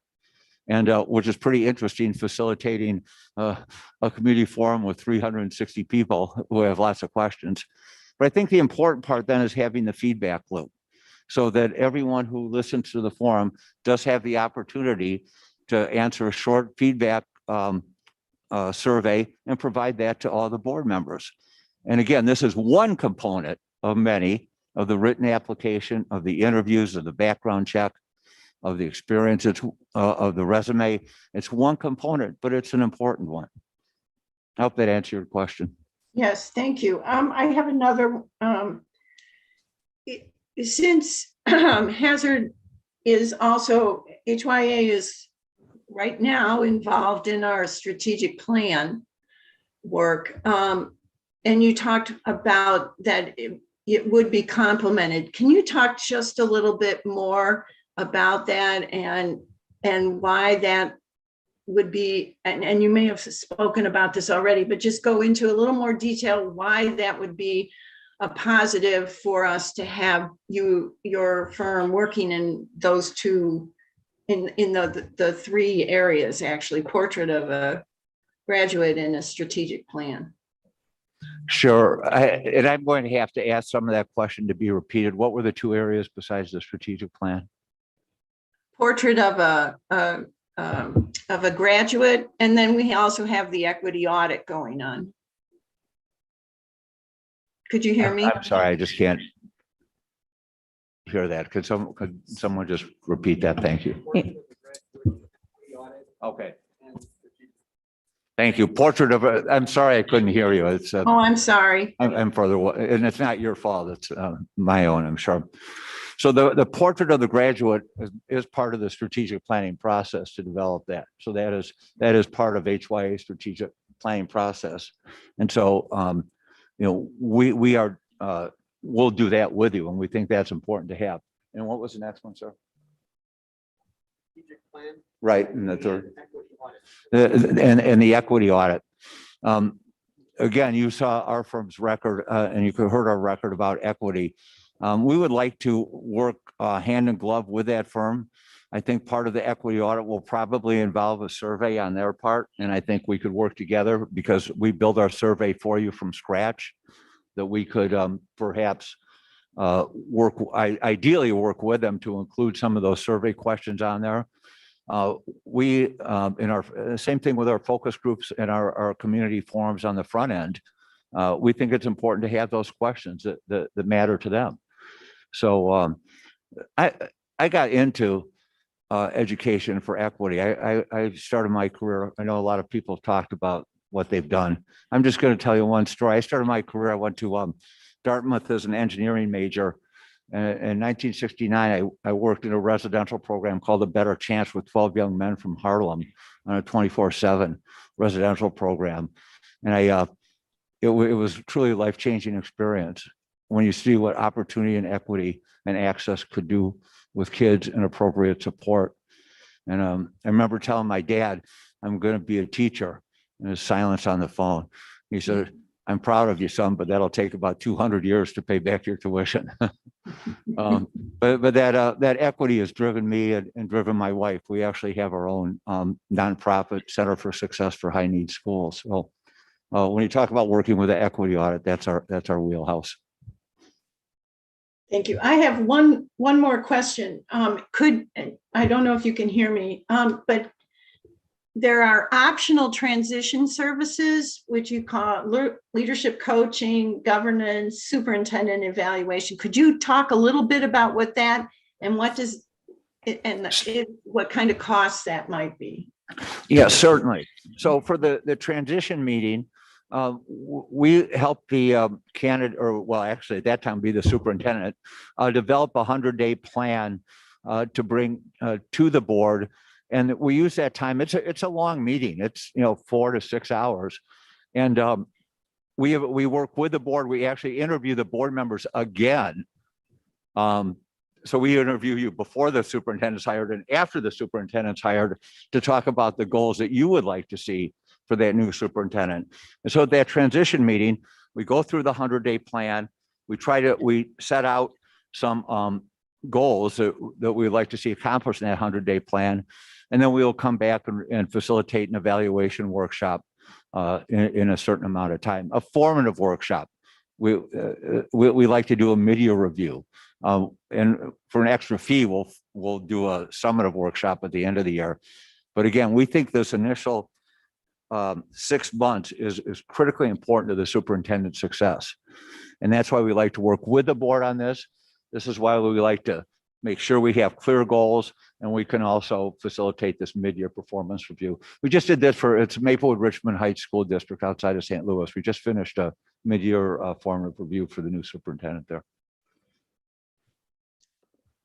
Thank you. Thank you. Hi, this is Kate Bell.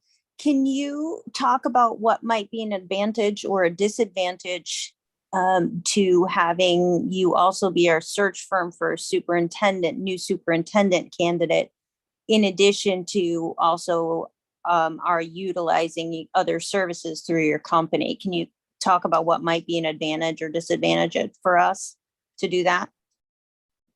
I'm sorry, can someone repeat that? Wants to know the advantages, disadvantages of your current working with the district, the current role with the district, in addition to this superintendent search.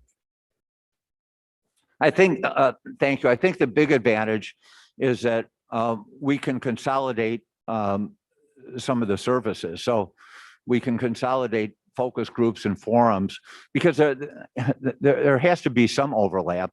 When you're talking about a strategic plan, you want to know about the strengths and sustain of the district. You want to know about the challenges and priorities. That's what a new superintendent needs to know. So it doesn't make any sense to have two different processes asking pretty much the same questions. And the same thing with the online survey. I mean, it's a custom survey. We have a stock strategic plan survey. We have a stock superintendent survey. But when we work with us, it's one package, and we can develop that together. And we work with the staff and with the board. We ask the board to sign off on our surveys. And so it really, students, your staff, your parents, your community members filling out the survey and having the focus groups. It's all in one. They're not getting, over surveyed. We hear this all the time. We're just getting survey fatigue. And so I just think it's a great advantage, and we would love the opportunity to demonstrate that. Thank you. Thank you. Any other questions? No? Okay, thank you for your time. Good. Thank you. At Thank this you, Mr. time, we're going McNally. to take a short break. Let's be back in our seats at, let's say 9 o'clock.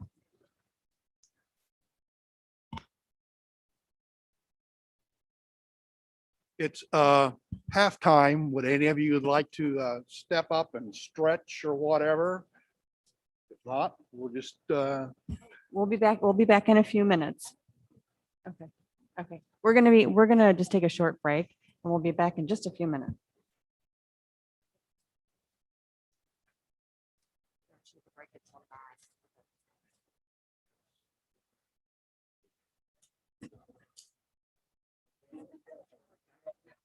careful your microphone's not on.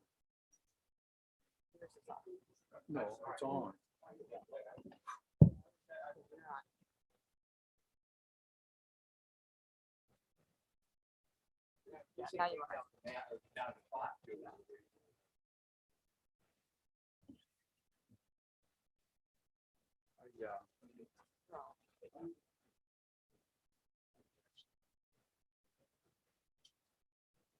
Huh?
Okay, can we be seated so we can begin our next presentation?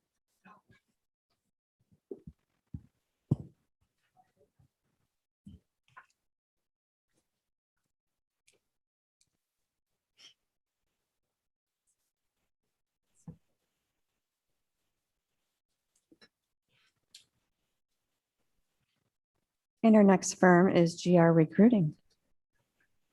I believe our Vice President, Ryan Ray, is virtual, and I think he will begin our presentation. That is correct. We wanted to go ahead and make sure that we were cognizant of the 10-minute time frame as well, but we didn't want to do a large presentation. So we have a one-page bullet format on why you should hire us.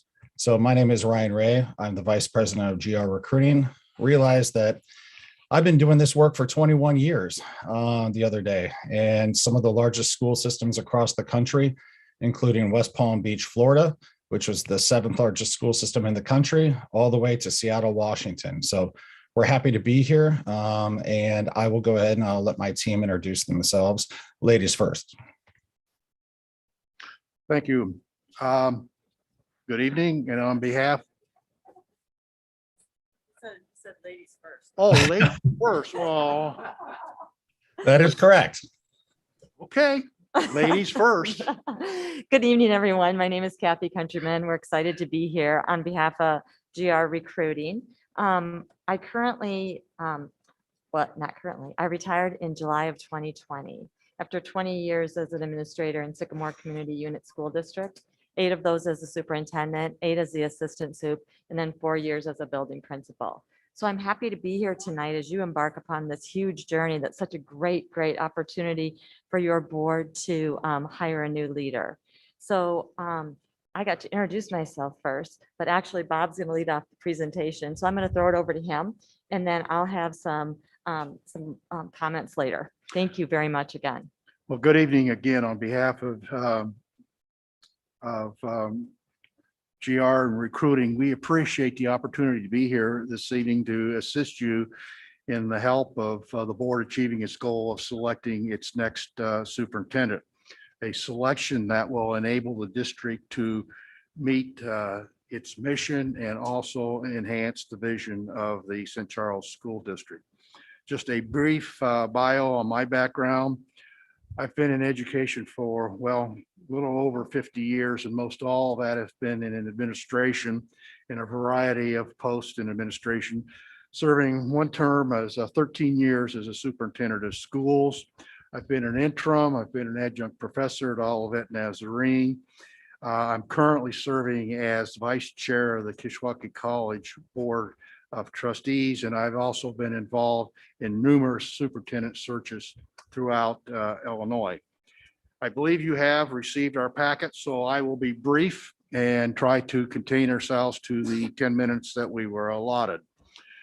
GR&R is a state, regional, and national search firm. Recruiting is all that we do. GR&R is dedicated to meeting your needs as the St. Charles School District. It's your search. You've heard a lot of firms, the word transparent being said throughout the course of the evening. We are firm believers that the search should be transparent.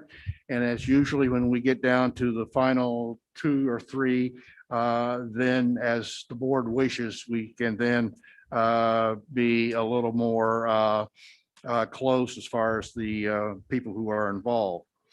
GR&R recruits very highly qualified candidates. GR&R, we have a track record in placing successful candidates in Illinois and in the Midwest. And here are just a few that I will mention: Springfield, Evanston, Indian Prairie, Rockford, Champaign, Palatine, Peoria, Kankakee, Oswego, Rock Island, DeKalb, Orland Park, and also have been involved with Sycamore and also with Huntley. GR&R has a very large, experienced, diverse group of associates. Kathy and I are only within 20 miles of St. Charles. And we also have an associate who lives in your district. We have excellent relationships with national and state organizations, be it IASA, AASA, School Boards Association here in Illinois, as well as nationally, and even IASBO. One of the things that GR&R does, and it prouds itself on, is extensive background checks. The most important thing is, as you go through the process of selecting a superintendent, that there are no surprises. You don't want to make a selection and then wake up in the next morning in the paper and see something has happened or there's something wrong with your candidate. So we take the extra effort to make sure that there are no surprises. We have had an excellent procedure or an excellent track record in the placement of candidates. Our candidates have a long tenure with the districts that they are placed in. And as has been mentioned also during the course of the evening, we also offer the 2-year guarantee that if things don't work out, we can then go back and go through the process again at no cost. GR&R has a proven process for selection of the superintendent as outlined in your packet that you have there this evening. GR&R, we work aggressively to achieve consensus as we go through that superintendent selection process. Plus, once a superintendent is selected, we will assist the district and the superintendent in the transition, even after that person has been on board for a number of years.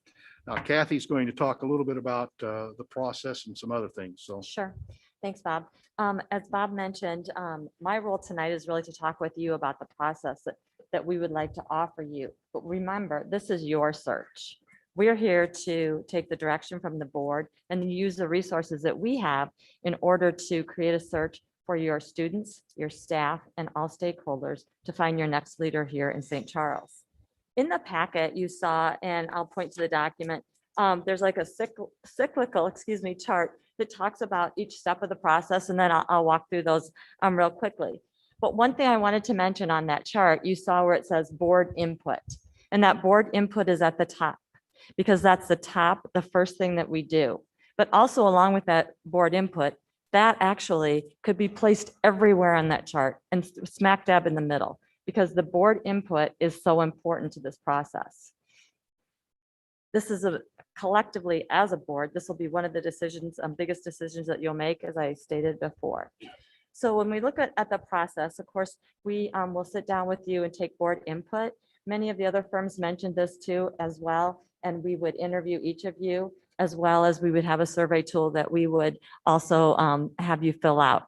Sometimes when we work as a board, we may not actually have the same kind of opinions about exactly what we need.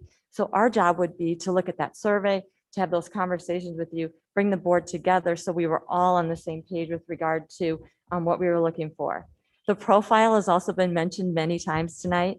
And when I think of the profile, I think of what we'll talk about as a board with the survey, as well as with those personal interviews, as only a start to your profile. So if you think about it as a picture of a person, of that profile, and we have those immediate concerns that the board has brought, not concerns, but excuse me, attributes that the board has brought forth. Then what we'll do is offer you the opportunity by direction of the board. If you would like to have stakeholder groups, if you would like to have community forums, if you would like to have surveys, whatever your needs are. And then when we get that input back, it's such rich data that we have that we can start to fill in the edges of that profile. So when we start with those main points and those main attributes, when we go out and talk to the community and the students and everyone else, then we start to fill in the edges. And then we'll bring that back to you and make sure that we have the exact profile that you would like to use moving forward with regard to the search. Once we have that profile established, then we start that recruitment and screening of applicants. And as the other firms had talked about tonight, you know, we want to be sure that all of our consultants, all of our associates across the country have the St. Charles profile, have that at their fingertips. So when they come across a candidate that they feel would be someone that they would encourage to apply for your job, for your district, that they would have that knowledge. We'll aggressively recruit those applicants and then screen all of the applicants to determine whether to move them forward as possible candidates. I know the question came up tonight about how do you funnel those candidates? How do you take, as a firm, those 10 candidates and bring us 5? Well, as a part of the process that we will use is that once we screen those down to candidates, we do a video interview with them. So we would have questions that we would ask each of the candidates and we videotape that. So that when we get down, the board then would have the opportunity to look at all of those videos so that you may be able to see even more candidates than the slate that we would bring you. Once that would be done, then we talked a lot about transparency as well as confidentiality and that balance, that tipping point. So we want to be sure that while we're being transparent, we are protecting that confidentiality piece too. And that's something that we hang our hat on. Once that has happened, then we would talk to the board about what would you like to do? Would you like to do the community forums? Excuse me, we'd have the set community forums, or would you like to have in-person interviews, virtual interviews, and those final processes? The last thing that we would do, of course, is once that the board has done the interviewing and you have made your selection, then together we would support and encourage that candidate past the time that we actually set the contract with them.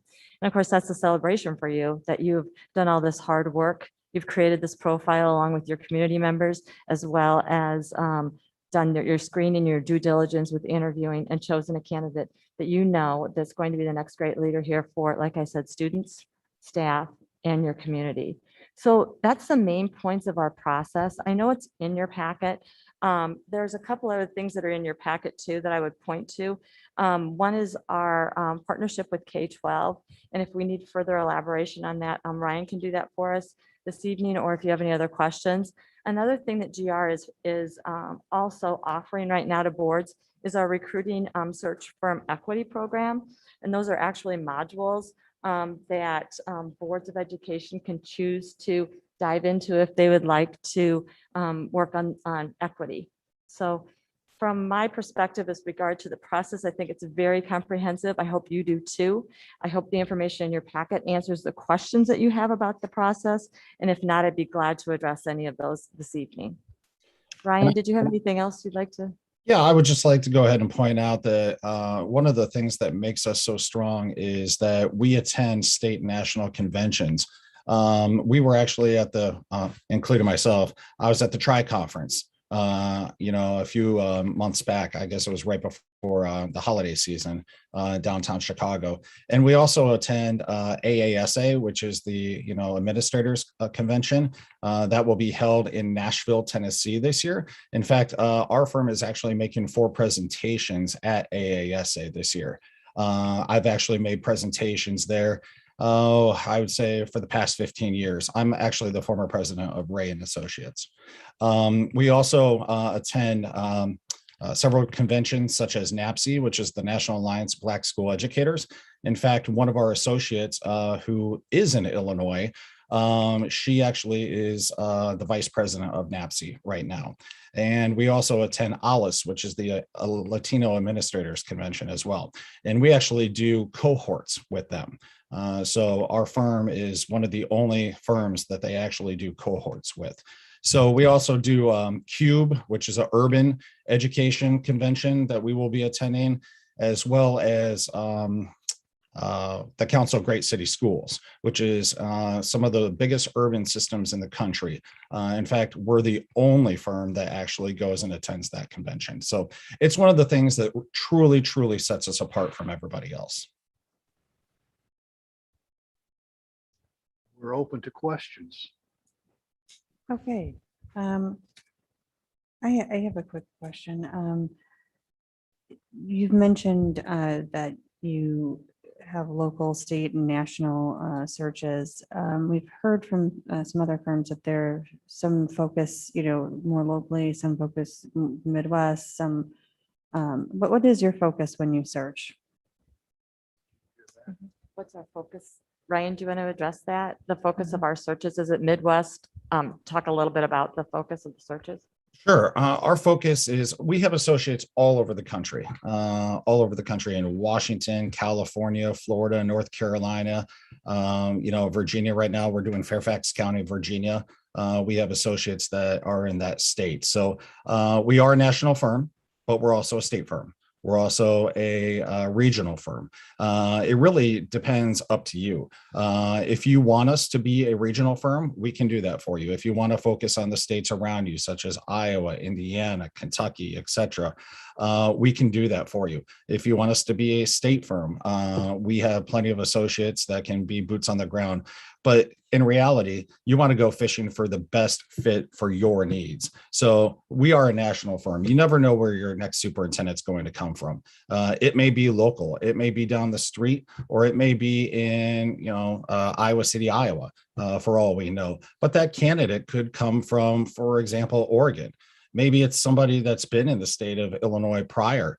Maybe it's somebody that has attended and graduated from St. Charles in the past and wants to come home. So we truly are a national firm, but we do have boots on the ground in the state of Illinois as well. Okay, thank you. Does anyone else have a question?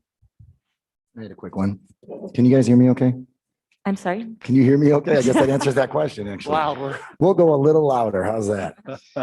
So you had mentioned something regarding aggressively recruiting good candidates. And I was just hoping for a little bit of clarification regarding how you might entice well-established professionals to consider a career change. Are there a couple of things that you tend to do to make this position seem beneficial to making a big change, especially if they already are well-established in career? Well, I'll go ahead, if I can, go ahead and address that. And then Kathy, if you want to go ahead and address it. It sounded like you wanted to say something. We use the term aggressively recruit because you want to aggressively recruit candidates. You don't want to just have candidates that are reading the want ads. You want to aggressively recruit all across the country. So you definitely don't want somebody just reading the want ads. You want to go out there and find exactly what you're looking for in a superintendent, what your profile looks like. And then what we do is we take that profile and we send it off to our associates all across the country and we say aggressively recruit. Go find somebody. I don't care if they go ahead and say that, you know what, I'm not interested in it. Tell them you need to take a look at this job opportunity because it fits your needs. And so that's what we mean by aggressively recruiting. We're not going to just say, we're not going to just take no, we're not interested when we know somebody might really be a good fit. We're going to be knocking on that door 2 times, 3 times if we have to, because we want to make sure that we get the exact fit for your needs. Our goal is not to go ahead and put a warm body in your seat. That's not going to help us. It's not going to help you or your kids in your district. We want to make sure that it's the right person, the right time. For example, what we're really doing is here, we're making a marriage. We're marrying a candidate to a district, and we want to make sure that it's an exact fit because we don't want it to end up in divorce. If it doesn't end up in divorce, we have our 2-year guarantee. We don't want to use our 2-year guarantee. We want to make sure you get the right person right up front the first time. Team? I would add to that too, Ryan, that oftentimes we receive numerous emails and calls and texts from other associates saying, hey, Kathy, I know you're part of this group. I know you're part of this group. Here's a profile. Can you look at that again and see if you have someone that would like to relocate to Washington, relocate to the state of Oregon? And so I think that not only is it on a global level, as Ryan talked about, but we're doing those personal connections all the time. They may have heard me talk about a candidate from another search, and all of a sudden it rings a bell for this search. So just the network of associates we have, and then the network that the associates have in their groups, I think is oftentimes helpful. Thank you. Mhm.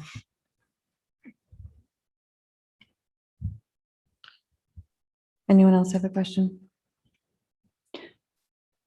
Mrs. Bell, Mrs. McCabe?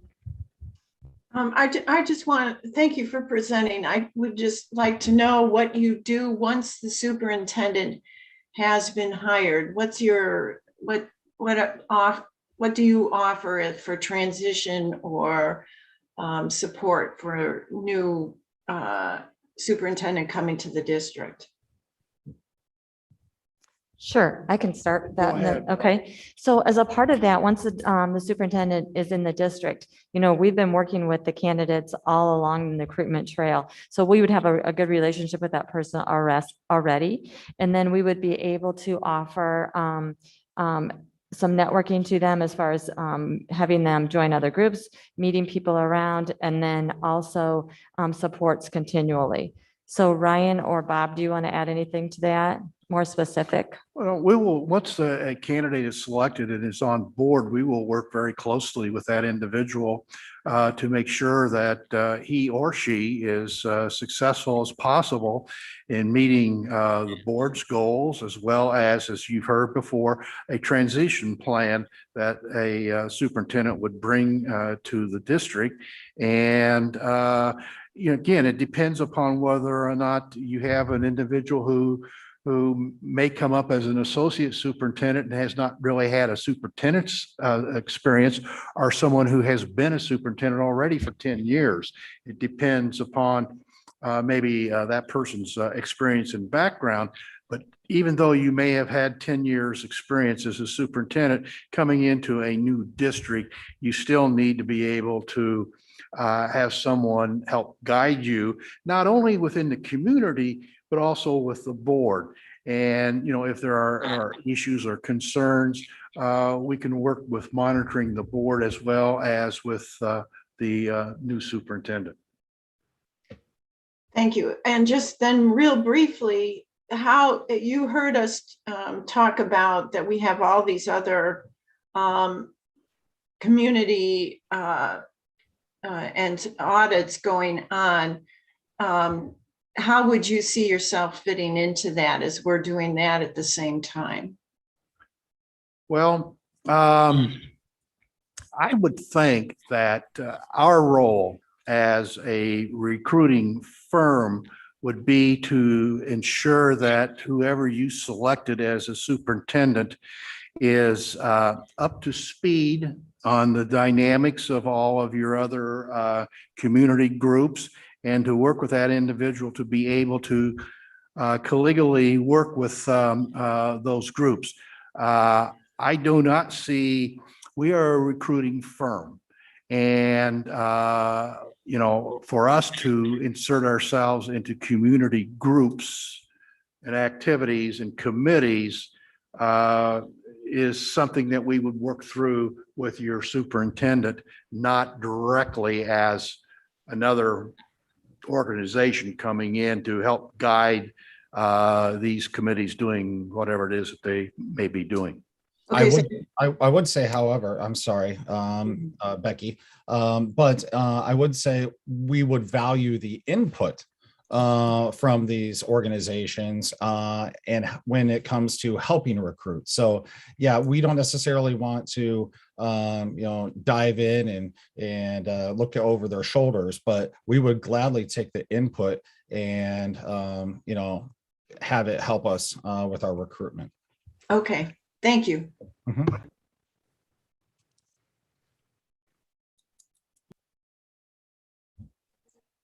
Any other questions? No, I don't have any questions. Thank you for your presentation. Thank you. Thank you for your time. Okay, thank you.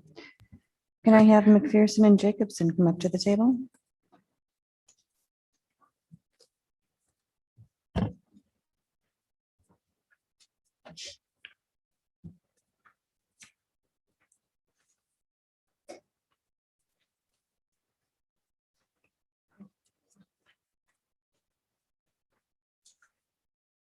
Okay.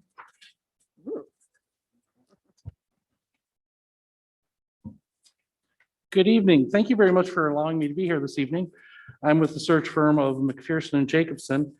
And the benefit of going later in this presentation is that I can probably answer a lot of questions that you've asked and how we can support you and support the district through the services that we provide.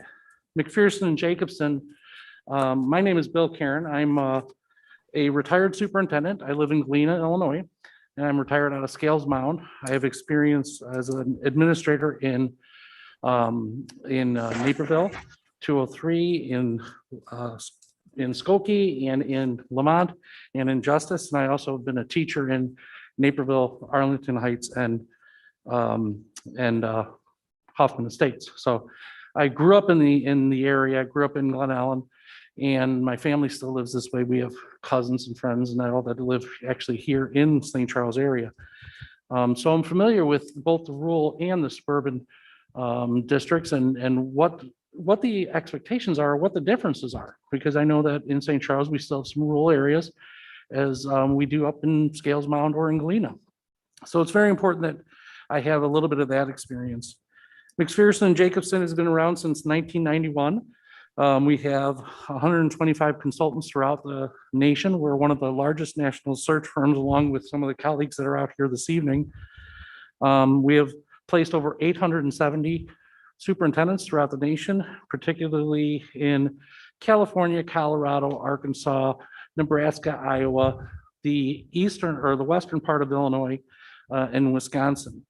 I have a portfolio here of a search we did in La Crosse that I'll pass out and you guys can take a look at as part of some of our services.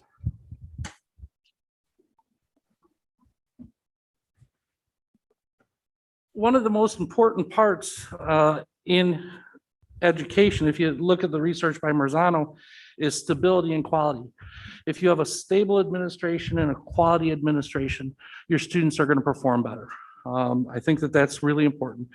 In McPherson and Jacobson, when we look at the average superintendency going from 3.6 to 4.2 years of experience as a norm throughout the nation, we really take pride in that our candidates that we place are with their districts with some longevity, just like you've heard from some of the other districts.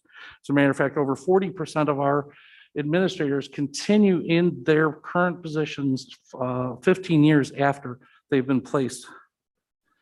I think an important part is also diversity. Of the candidates that we've placed, a third have been female candidates, and a quarter of those have been applicants of diverse backgrounds. McPherson and Jacobson does an outstanding job of looking for diverse candidates and also maybe some non-traditional candidates for your administrative position, your superintendent's position, based on the characteristics that we develop with you as a school board in your community. We organize our search into 5 phases, like you've heard from all the other search firms this evening. The first 4 phases are the selection and recruitment and selection process, and the 5th phase is that transition piece. It's important to us that we make sure that we get quality candidates that meet the needs. So the first thing that we would do is sit down with you all as a board and find out what are the characteristics you have for your next superintendent. Who is that person that's going to make a difference for District 303? Once we do that, then it's important that we take and meet with stakeholders. So we'll do community forums with your administrative team, with the other administrators in the buildings, with teachers, with students, with community members, and with business people to find out what are the strengths of our district, what are the things that this next superintendent may want to be aware of coming into the position, and then take all that data and bring it back to you as a board, as the selection committee for the superintendent. From there, we develop our profile, and the profile is what drives us when we do our recruiting for the next superintendent. The profile is, after we develop the profile, which should be coming around, we put that on throughout the nation. We send it to all of our consultants. We put it on social media. We add it to the different sites that you've already heard this evening, as far as AASA, the administrator, the Black Education Administration sites, the Latinx administration sites. All of those fees and everything for advertising for your next superintendent are included in the fees that I will talk about in a little bit. In phase 2 is we take that information and we start doing the recruiting piece. And that takes us from phase 2 into phase 3. When we start recruiting candidates, very similar to what you've heard from all the other firms this evening. We're going to come and have a 5 to 6 candidates that we will present to you as who we think are best fitting the needs of the district and the qualifications for the district. However, we also have that all the candidates have applied. We have that in a website that you can look at, because sometimes you might look at a candidate and say, well, you know what, we also want to interview that person.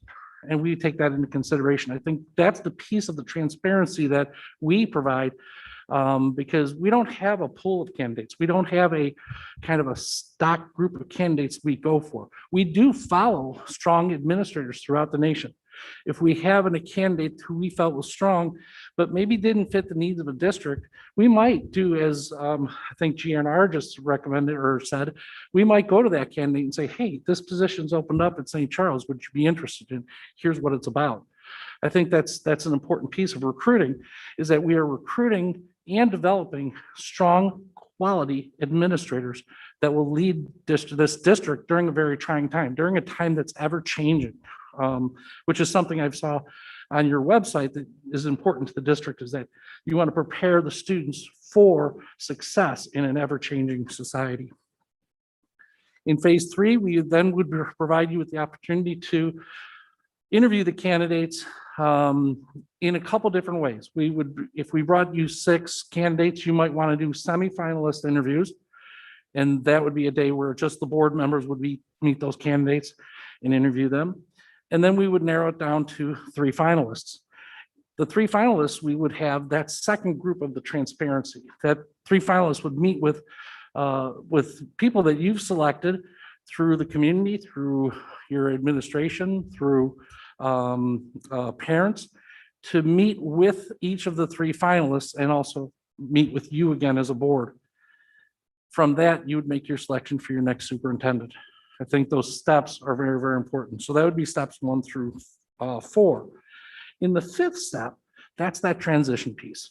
That's that piece in which we will sit down with you and with your next superintendent, discuss with them what are the important goals that they have, what are the important goals for the administrative team as a whole, but also for the district. How are they going to fit into the actions that you're taking in your strategic plan? What are the steps that they can take to help with the equity process that you're going through? And then also your student profiles. How does that superintendent, how are the goals that they're going to set for themselves going to help them be successful in District 303? And also, what timeline, what steps are they going to take? It's one thing to set those goals, but we have to facilitate that superintendent to help them meet the goals. So in the step 5 of our process, we make sure that we help with the transition, because like you've heard with every one of our search firms, we guarantee 2 years that that superintendent will be with you. Otherwise, we will do the search again for free. Our goal is not to have that happen. Our goal is that you will have through the whole process an opportunity for your administrative team, the board, and the community to feel confident that this person who's coming into District 303 is the right fit for the district, and that that person also feels that it's a right fit. I think that's very critical. I know for myself, as I looked for administrative positions or for my superintendency, one of the things is that I chose to go out to rural Scales Mound, which is the most northern district in the state of Illinois, far up towards between Iowa and Wisconsin, because it was a right fit. It was a small district and I felt really comfortable there. And I think that that's really important. And we did some unbelievably successful things. And as a matter of fact, at the end there, we had an $11 million project that we completed that is going to help the students there going on forever. That's what District 303 has. You have a number of these projects that are coming up, and that person has to be the person who can lead the district, work collaboratively with the board and the administration to make this the outstanding district it continues to be. If that doesn't work, we have our 2-year guarantee. On page 20 of your packet that you received, you have our consultation fee. Also throughout this brochure, you can see the different places that we've done searches in and the different representatives we have throughout the state of Illinois. I'm sorry, throughout the nation. Our fee is $18,900, which is similar for all the other districts or all the other search firms. That's for phases 1 through 5. We do advertise in AASA, top schools, the National Alliance of Black School Educators, the Association of Latino Administrators and Superintendents. We do the stakeholders meetings, and you can see the other things that are included in the price of the search that we will do for you. One of the things that McPherson and Jacobson doesn't have that the other search firms has is the name recognition. McPherson and Jacobson, we are starting to come into Illinois, and part of that, and part of the reason I got involved with McPherson and Jacobson was because I was a part of the process as being chosen as a superintendent, but also helping choose the superintendent that replaced me when I retired this past summer. And I truly believe in the process that they use. I believe it makes for strong educators. It makes for strong leaders. And if you have a strong quality leader who will stay in that position, that's going to increase your student success. And with that, I'll answer any questions that you might have. Okay, I have a question. As you stated, you're really beginning in Illinois. I noticed the districts that you've worked with in Illinois, as well as the consultants, may not be from the collar counties, closer in suburbs. What comparable districts in other areas has the firm worked with, as well as how are you preparing perhaps to work with districts that are large unit districts in the Chicago suburbs? Sure. We have 3 consultants here in Illinois, myself and Dr. Clausen and Dr. Kilmer from the Peoria and Moline area, who have done searches in Moline, Rock Island, Beth Alto, up in Wisconsin, and then back over in Iowa. One of the things that I think we are, is my experience in the suburbs. I've got some connections still as far as other administrators I've worked with that I've kept in touch with, and with the district. So because I have roots back this way, I keep an eye on what's going on. So I think I would be the lead consultant, and then we'd have other consultants that would be helping us with the search. The searches we've done in other districts and other states have been for large school districts, such as the La Crosse School District. They did an executive search down in Evanston. They did, the organization, I should say, we've done Moline School District, currently working with Mankato School District out in Iowa. What we do is we really work very hard to get to know who you are, what your needs are, and help to facilitate the recruitment of people who can meet those needs. And I think that that's a key part is, it may not be that, I live right down the street from y'all, I'm 2.5 hours away, but I will make sure that I'm available for you. We make sure we're available for you. We make sure that we listen to the community members, the board, and the other administrators to make sure that we find a candidate who is right for District 303. And that might not be somebody who's right here in Illinois. It might be somebody from another state. My experience is that because of the reputation that St. Charles has, we're going to have a lot of candidates from the Illinois area wanting them to come and work for this district. And I think that was presented earlier this evening too. Thank you. Does anyone else have any questions? Okay, Mrs. McCabe, Mrs. Bell. Thank you for your presentation. Your packet is very well detailed. So, and you answered my questions in your presentation. So I don't have any questions for you, but thank you for your time. Oh, you're very welcome. Thank you. This is Kate Bell. I do not have any questions either. Thank you so much for the very informative packet and the presentation. Excellent. Thank you very much. All right, thank you for your presentation. Okay, again, thank you all for having me out this evening. Okay, may I have Ray and Associates come to the table? Oh, I'm sorry, I'm online. Come to the table online. Good evening.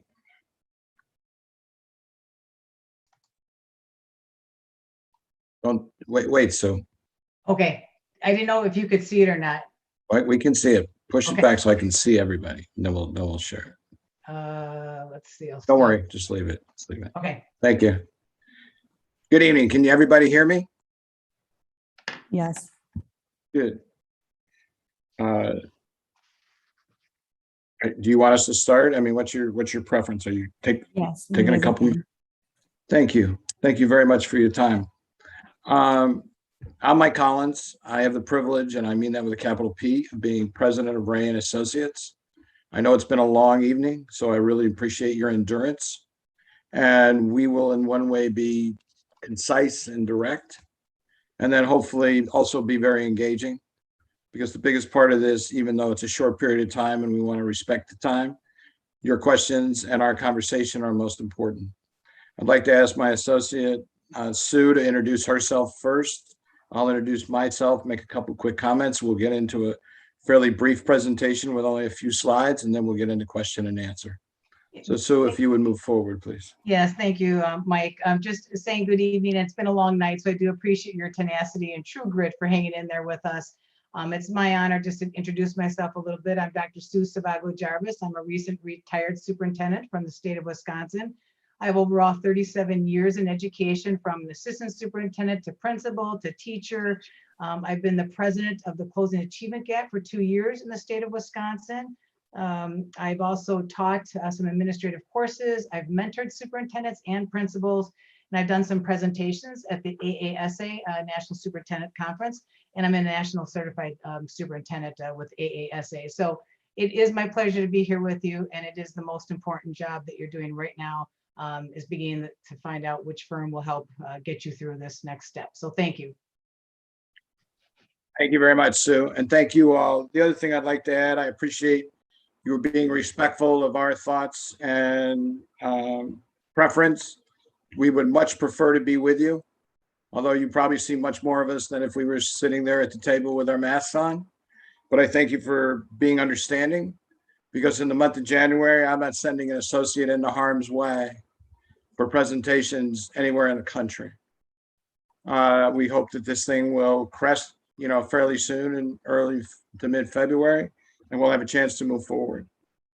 The good news is that I sit with you and am with you right now as one of you.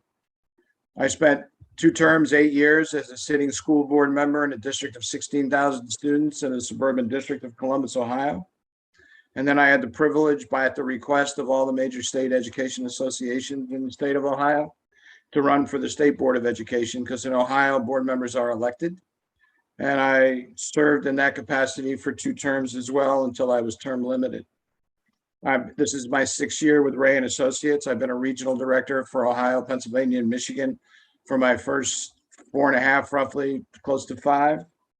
And 18 months ago, when Ryan Ray was removed from his position as president of Ray and Associates, I became the next president. And I'm thrilled to be with you. And I'm thrilled to tell you, with that advent, we bring some major pillars to this search and all the others that we've done. And those are, number 1, that we are here to serve the board first. We're your advocate, we're your facilitator, and at times we're your guidepost. And number 2 is that we specialize in candidate care.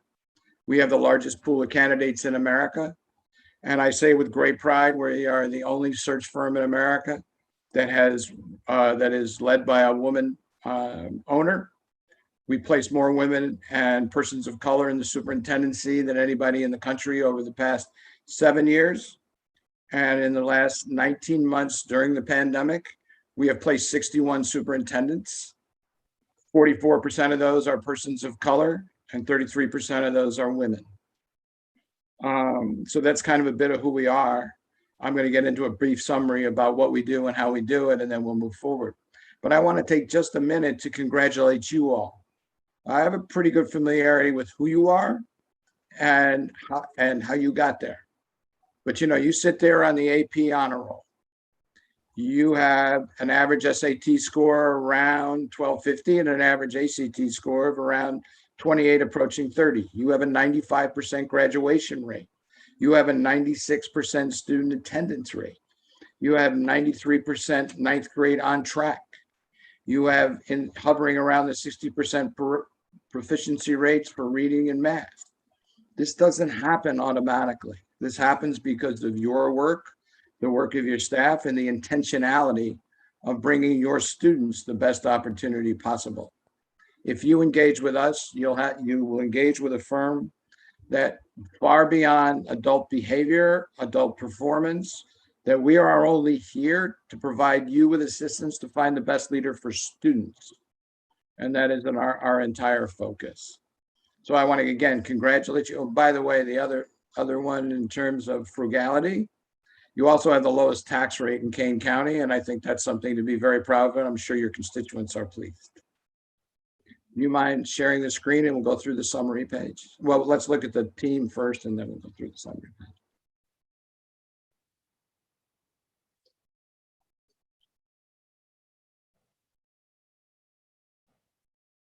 Did it come up, Mike?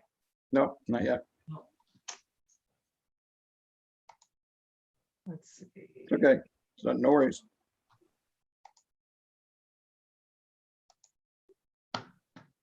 Up There you now? go.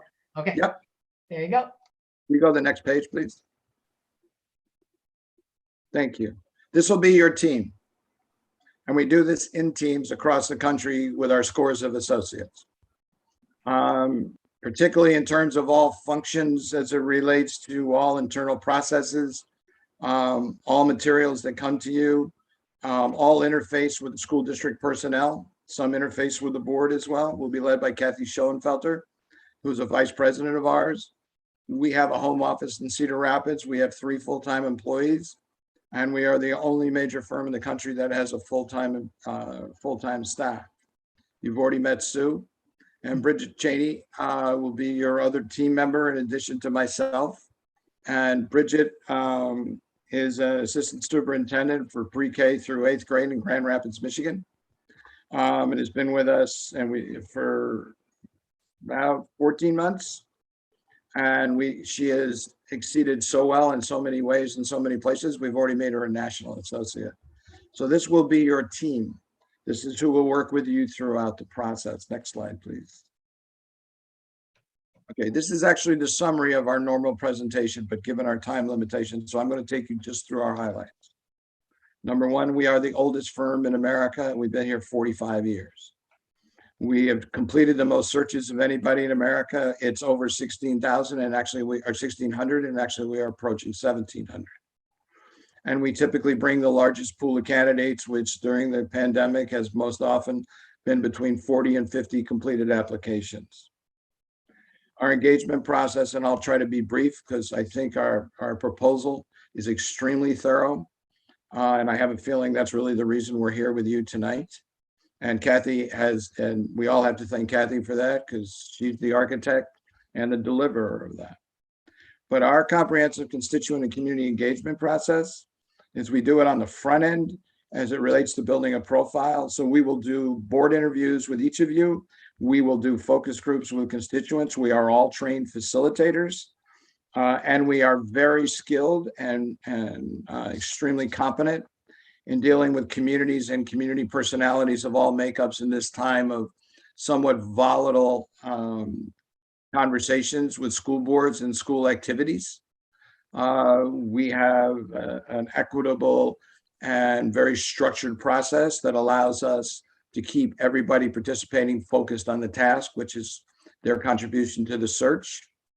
And we actually help you use the search as a cohesive builder for you and your community.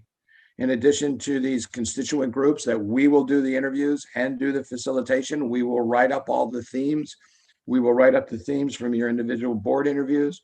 We actually will also do a community-wide survey, which is research-based. It has 31 characteristics. Those 31 characteristics will be presented to the entire community. We'll work with your communication people and your digital people to get this out everywhere. We want everybody to participate, from students to staff to administrators to parents to community members. And they will be asked to select the 10 characteristics they find most important. We will bring you back a total report of what those characteristics, those preferred characteristics are by group. And we will take that and the themes, and that's how we'll build your profile, which will affect your brochure for the application. But most importantly, it affects our selection process, because this will serve as a segment of a Rubik cube as we do the analysis on who are the candidates that we bring to you to consider for interviewing.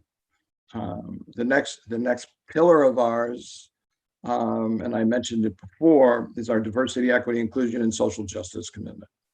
We were the first, and now I guess there are a couple firms that have it, but we were the first major firm to have an actual organizational statement. And we don't just have a statement, and we just don't have a set of words. Ladies and gentlemen, we walk the walk. We don't talk the talk when it comes to this. And our woman ownership and our placement of candidates and our access to the largest number of female and persons of color candidates speaks for itself. Our educational leadership and our outreach is that we have scores of associates around the country. And I want to say something about these associates. I've contributed a great deal to the complete turnover of associates. And the nice thing is, our associates Sue is a marvelous example. And I'm just going to say it like it is. Our associates have much more vigor, are younger, and have the same amount of experience. So we are primarily between 50 and 65. And we actually reflect what is the new look and actually the new set of directions that come out of this experience, but yet conscious population of the 2020s that will assist in helping communities and boards like you lead school districts.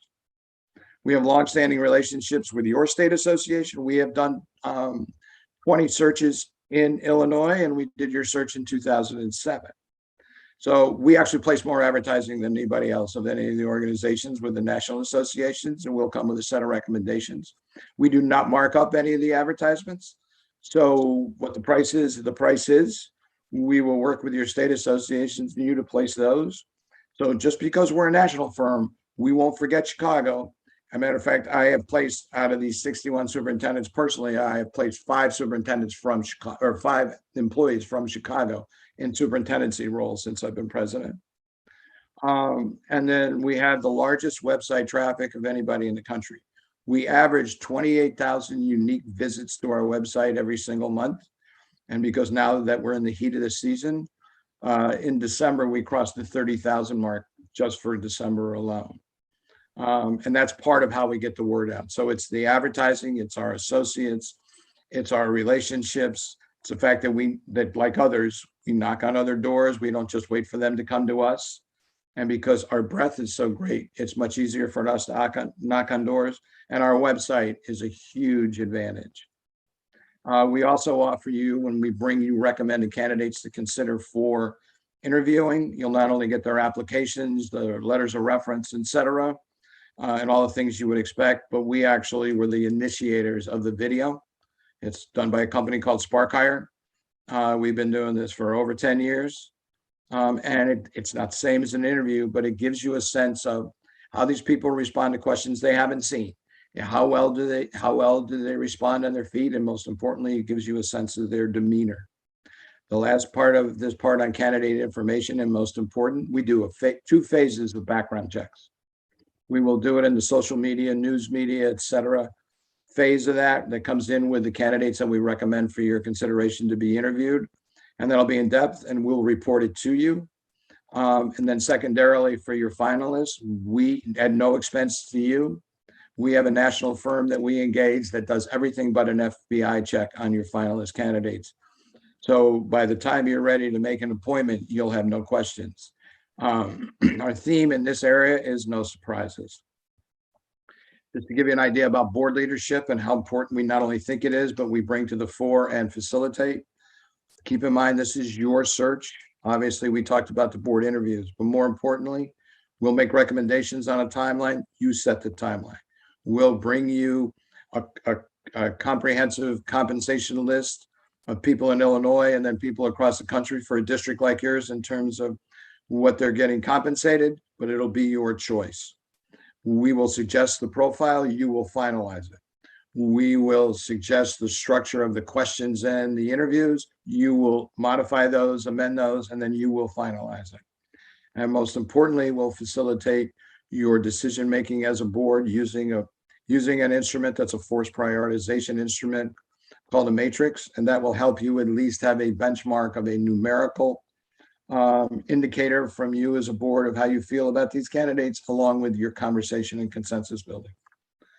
In the selection assistance, once you make your selection, we will assist your attorneys, their attorneys, in completing the contract.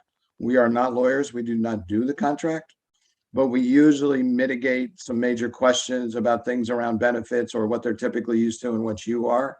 And we usually make the attorneys' lives much easier, and it happens much quicker. And then we will assist the board in follow-up. So we will do an every 6-month follow-up with you in a survey format and a conversation discussion format with you and the person you select.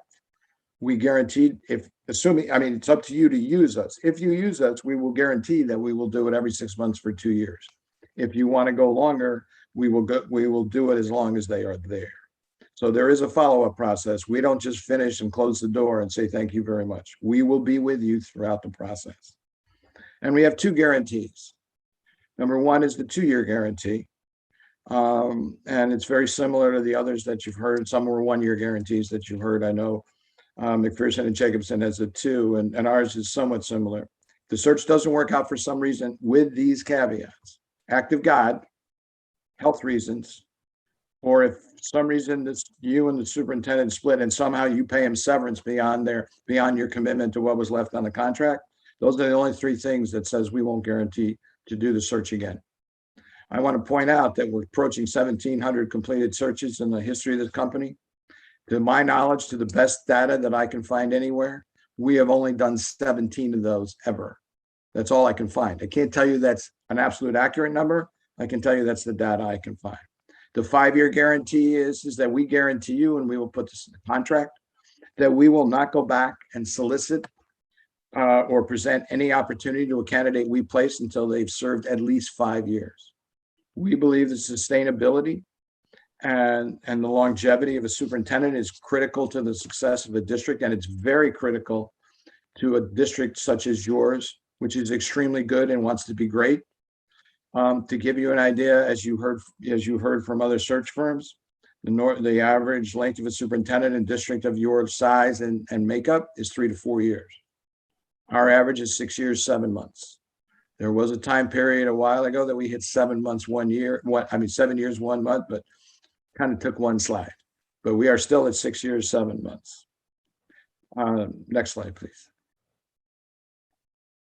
We certainly don't want to take any more time, and I, again, appreciate your tenacity to stay with us. And this is just, George Bernard Shaw is someone that I read a lot about. I read a lot of his work growing up and so forth. And this is a paraphrase of a quote of his, but I always felt it fit the role of a school board, and particularly in the arena of what you're doing now. So I just share that with you as a concluding slide. I want to thank you for spending this part of the time with us. And now we're very interested in your questions and conversation. Does anyone have any questions?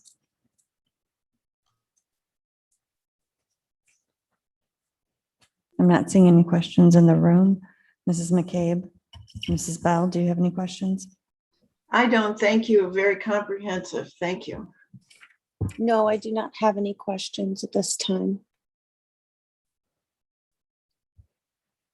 Okay, well, Thank you for your, yes, comprehensive presentation.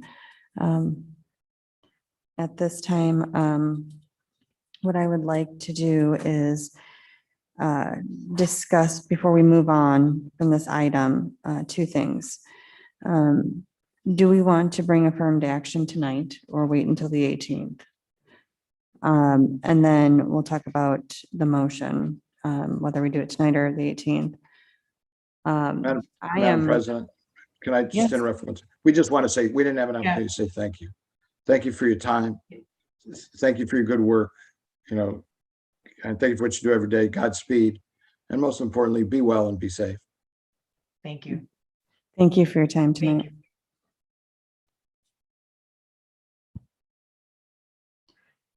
Okay, so back to what I was saying.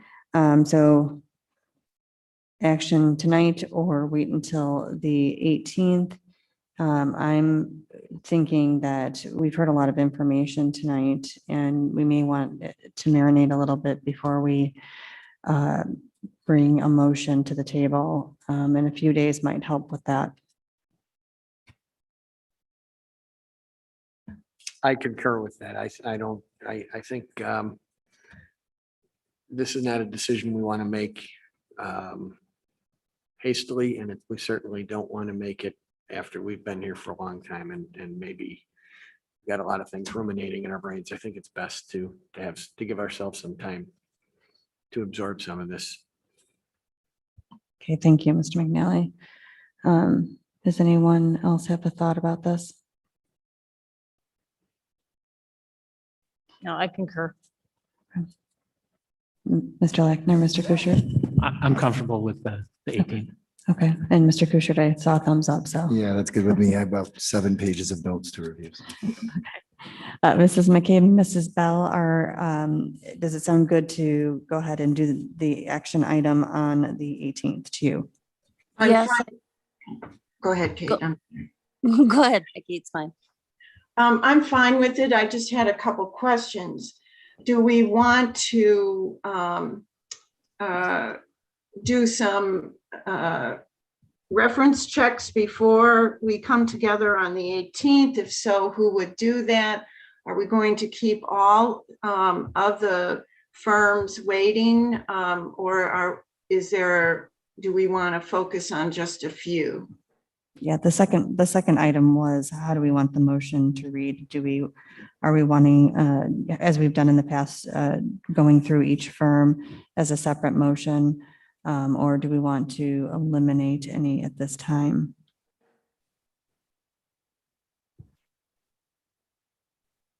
Personally, I don't think it'd be fair to eliminate any at this time. I think there was a lot of information presented tonight. And I think there are going to be questions that are going to pop into our heads over the next few days, and I wouldn't want to eliminate somebody and then go back and say, maybe we should have kept them because. I would agree with that, Mr. McNally. Thank you. Okay, so I think as far as the reference checks, Mrs. McCabe, I think you and I and Mrs. Fairgrave, we can all talk this week about reference checks and get that done and distributed to the rest of the board members. Okay. Okay, are there any other thoughts for tonight on this item? I think waiting till the 18th makes sense. Thank you, Mrs. Bell. Okay, so the 18th it is. And that will have us moving on to our consent agenda. Do I have a motion to approve the consent agenda? So moved. Second. Thank you. Is there any item anyone would like to pull from the consent agenda?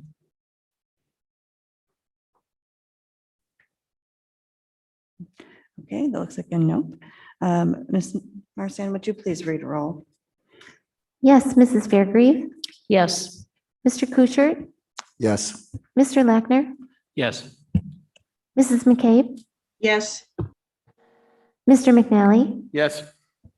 Mrs. Bell, Yes. and Mrs. Barker. Yes. Okay, motion passes.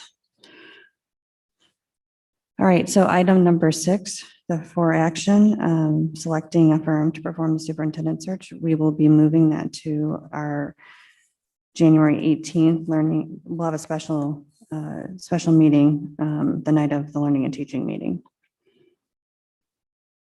We do have 7 reports for information tonight, and I'd like to call to your attention the D303 November 30th financial report, the Mid-Valley November 30th financial report, the FOIA requests report, the district enrollment report, the COVID-19 summary report, the health insurance update, and the K-12 food service update.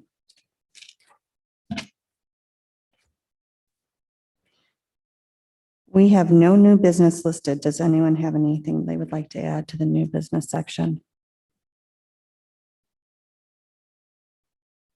Okay. Mrs. McCabe, Mrs. Bell, do you have any new business you'd like to add? I think we just have to keep in mind that the CAC is going to require a focus for us. So very shortly in the next month, we're going to need the board to help focus what they want CAC to continue its work. Okay, thank you, Mrs. McCabe.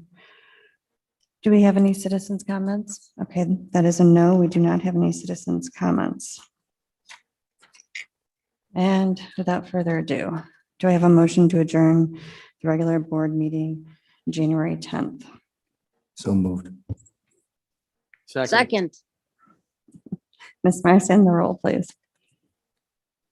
Yes, Mr. Kuschert, Yes. Mr. Lackner, Yes. Mrs. McCabe, Yes. Mr. McNally, Yes. Mrs. Bell, Yes. Mrs. Fairgrave, Yes. Mrs. Barker. Yes, board adjourns at 10:07.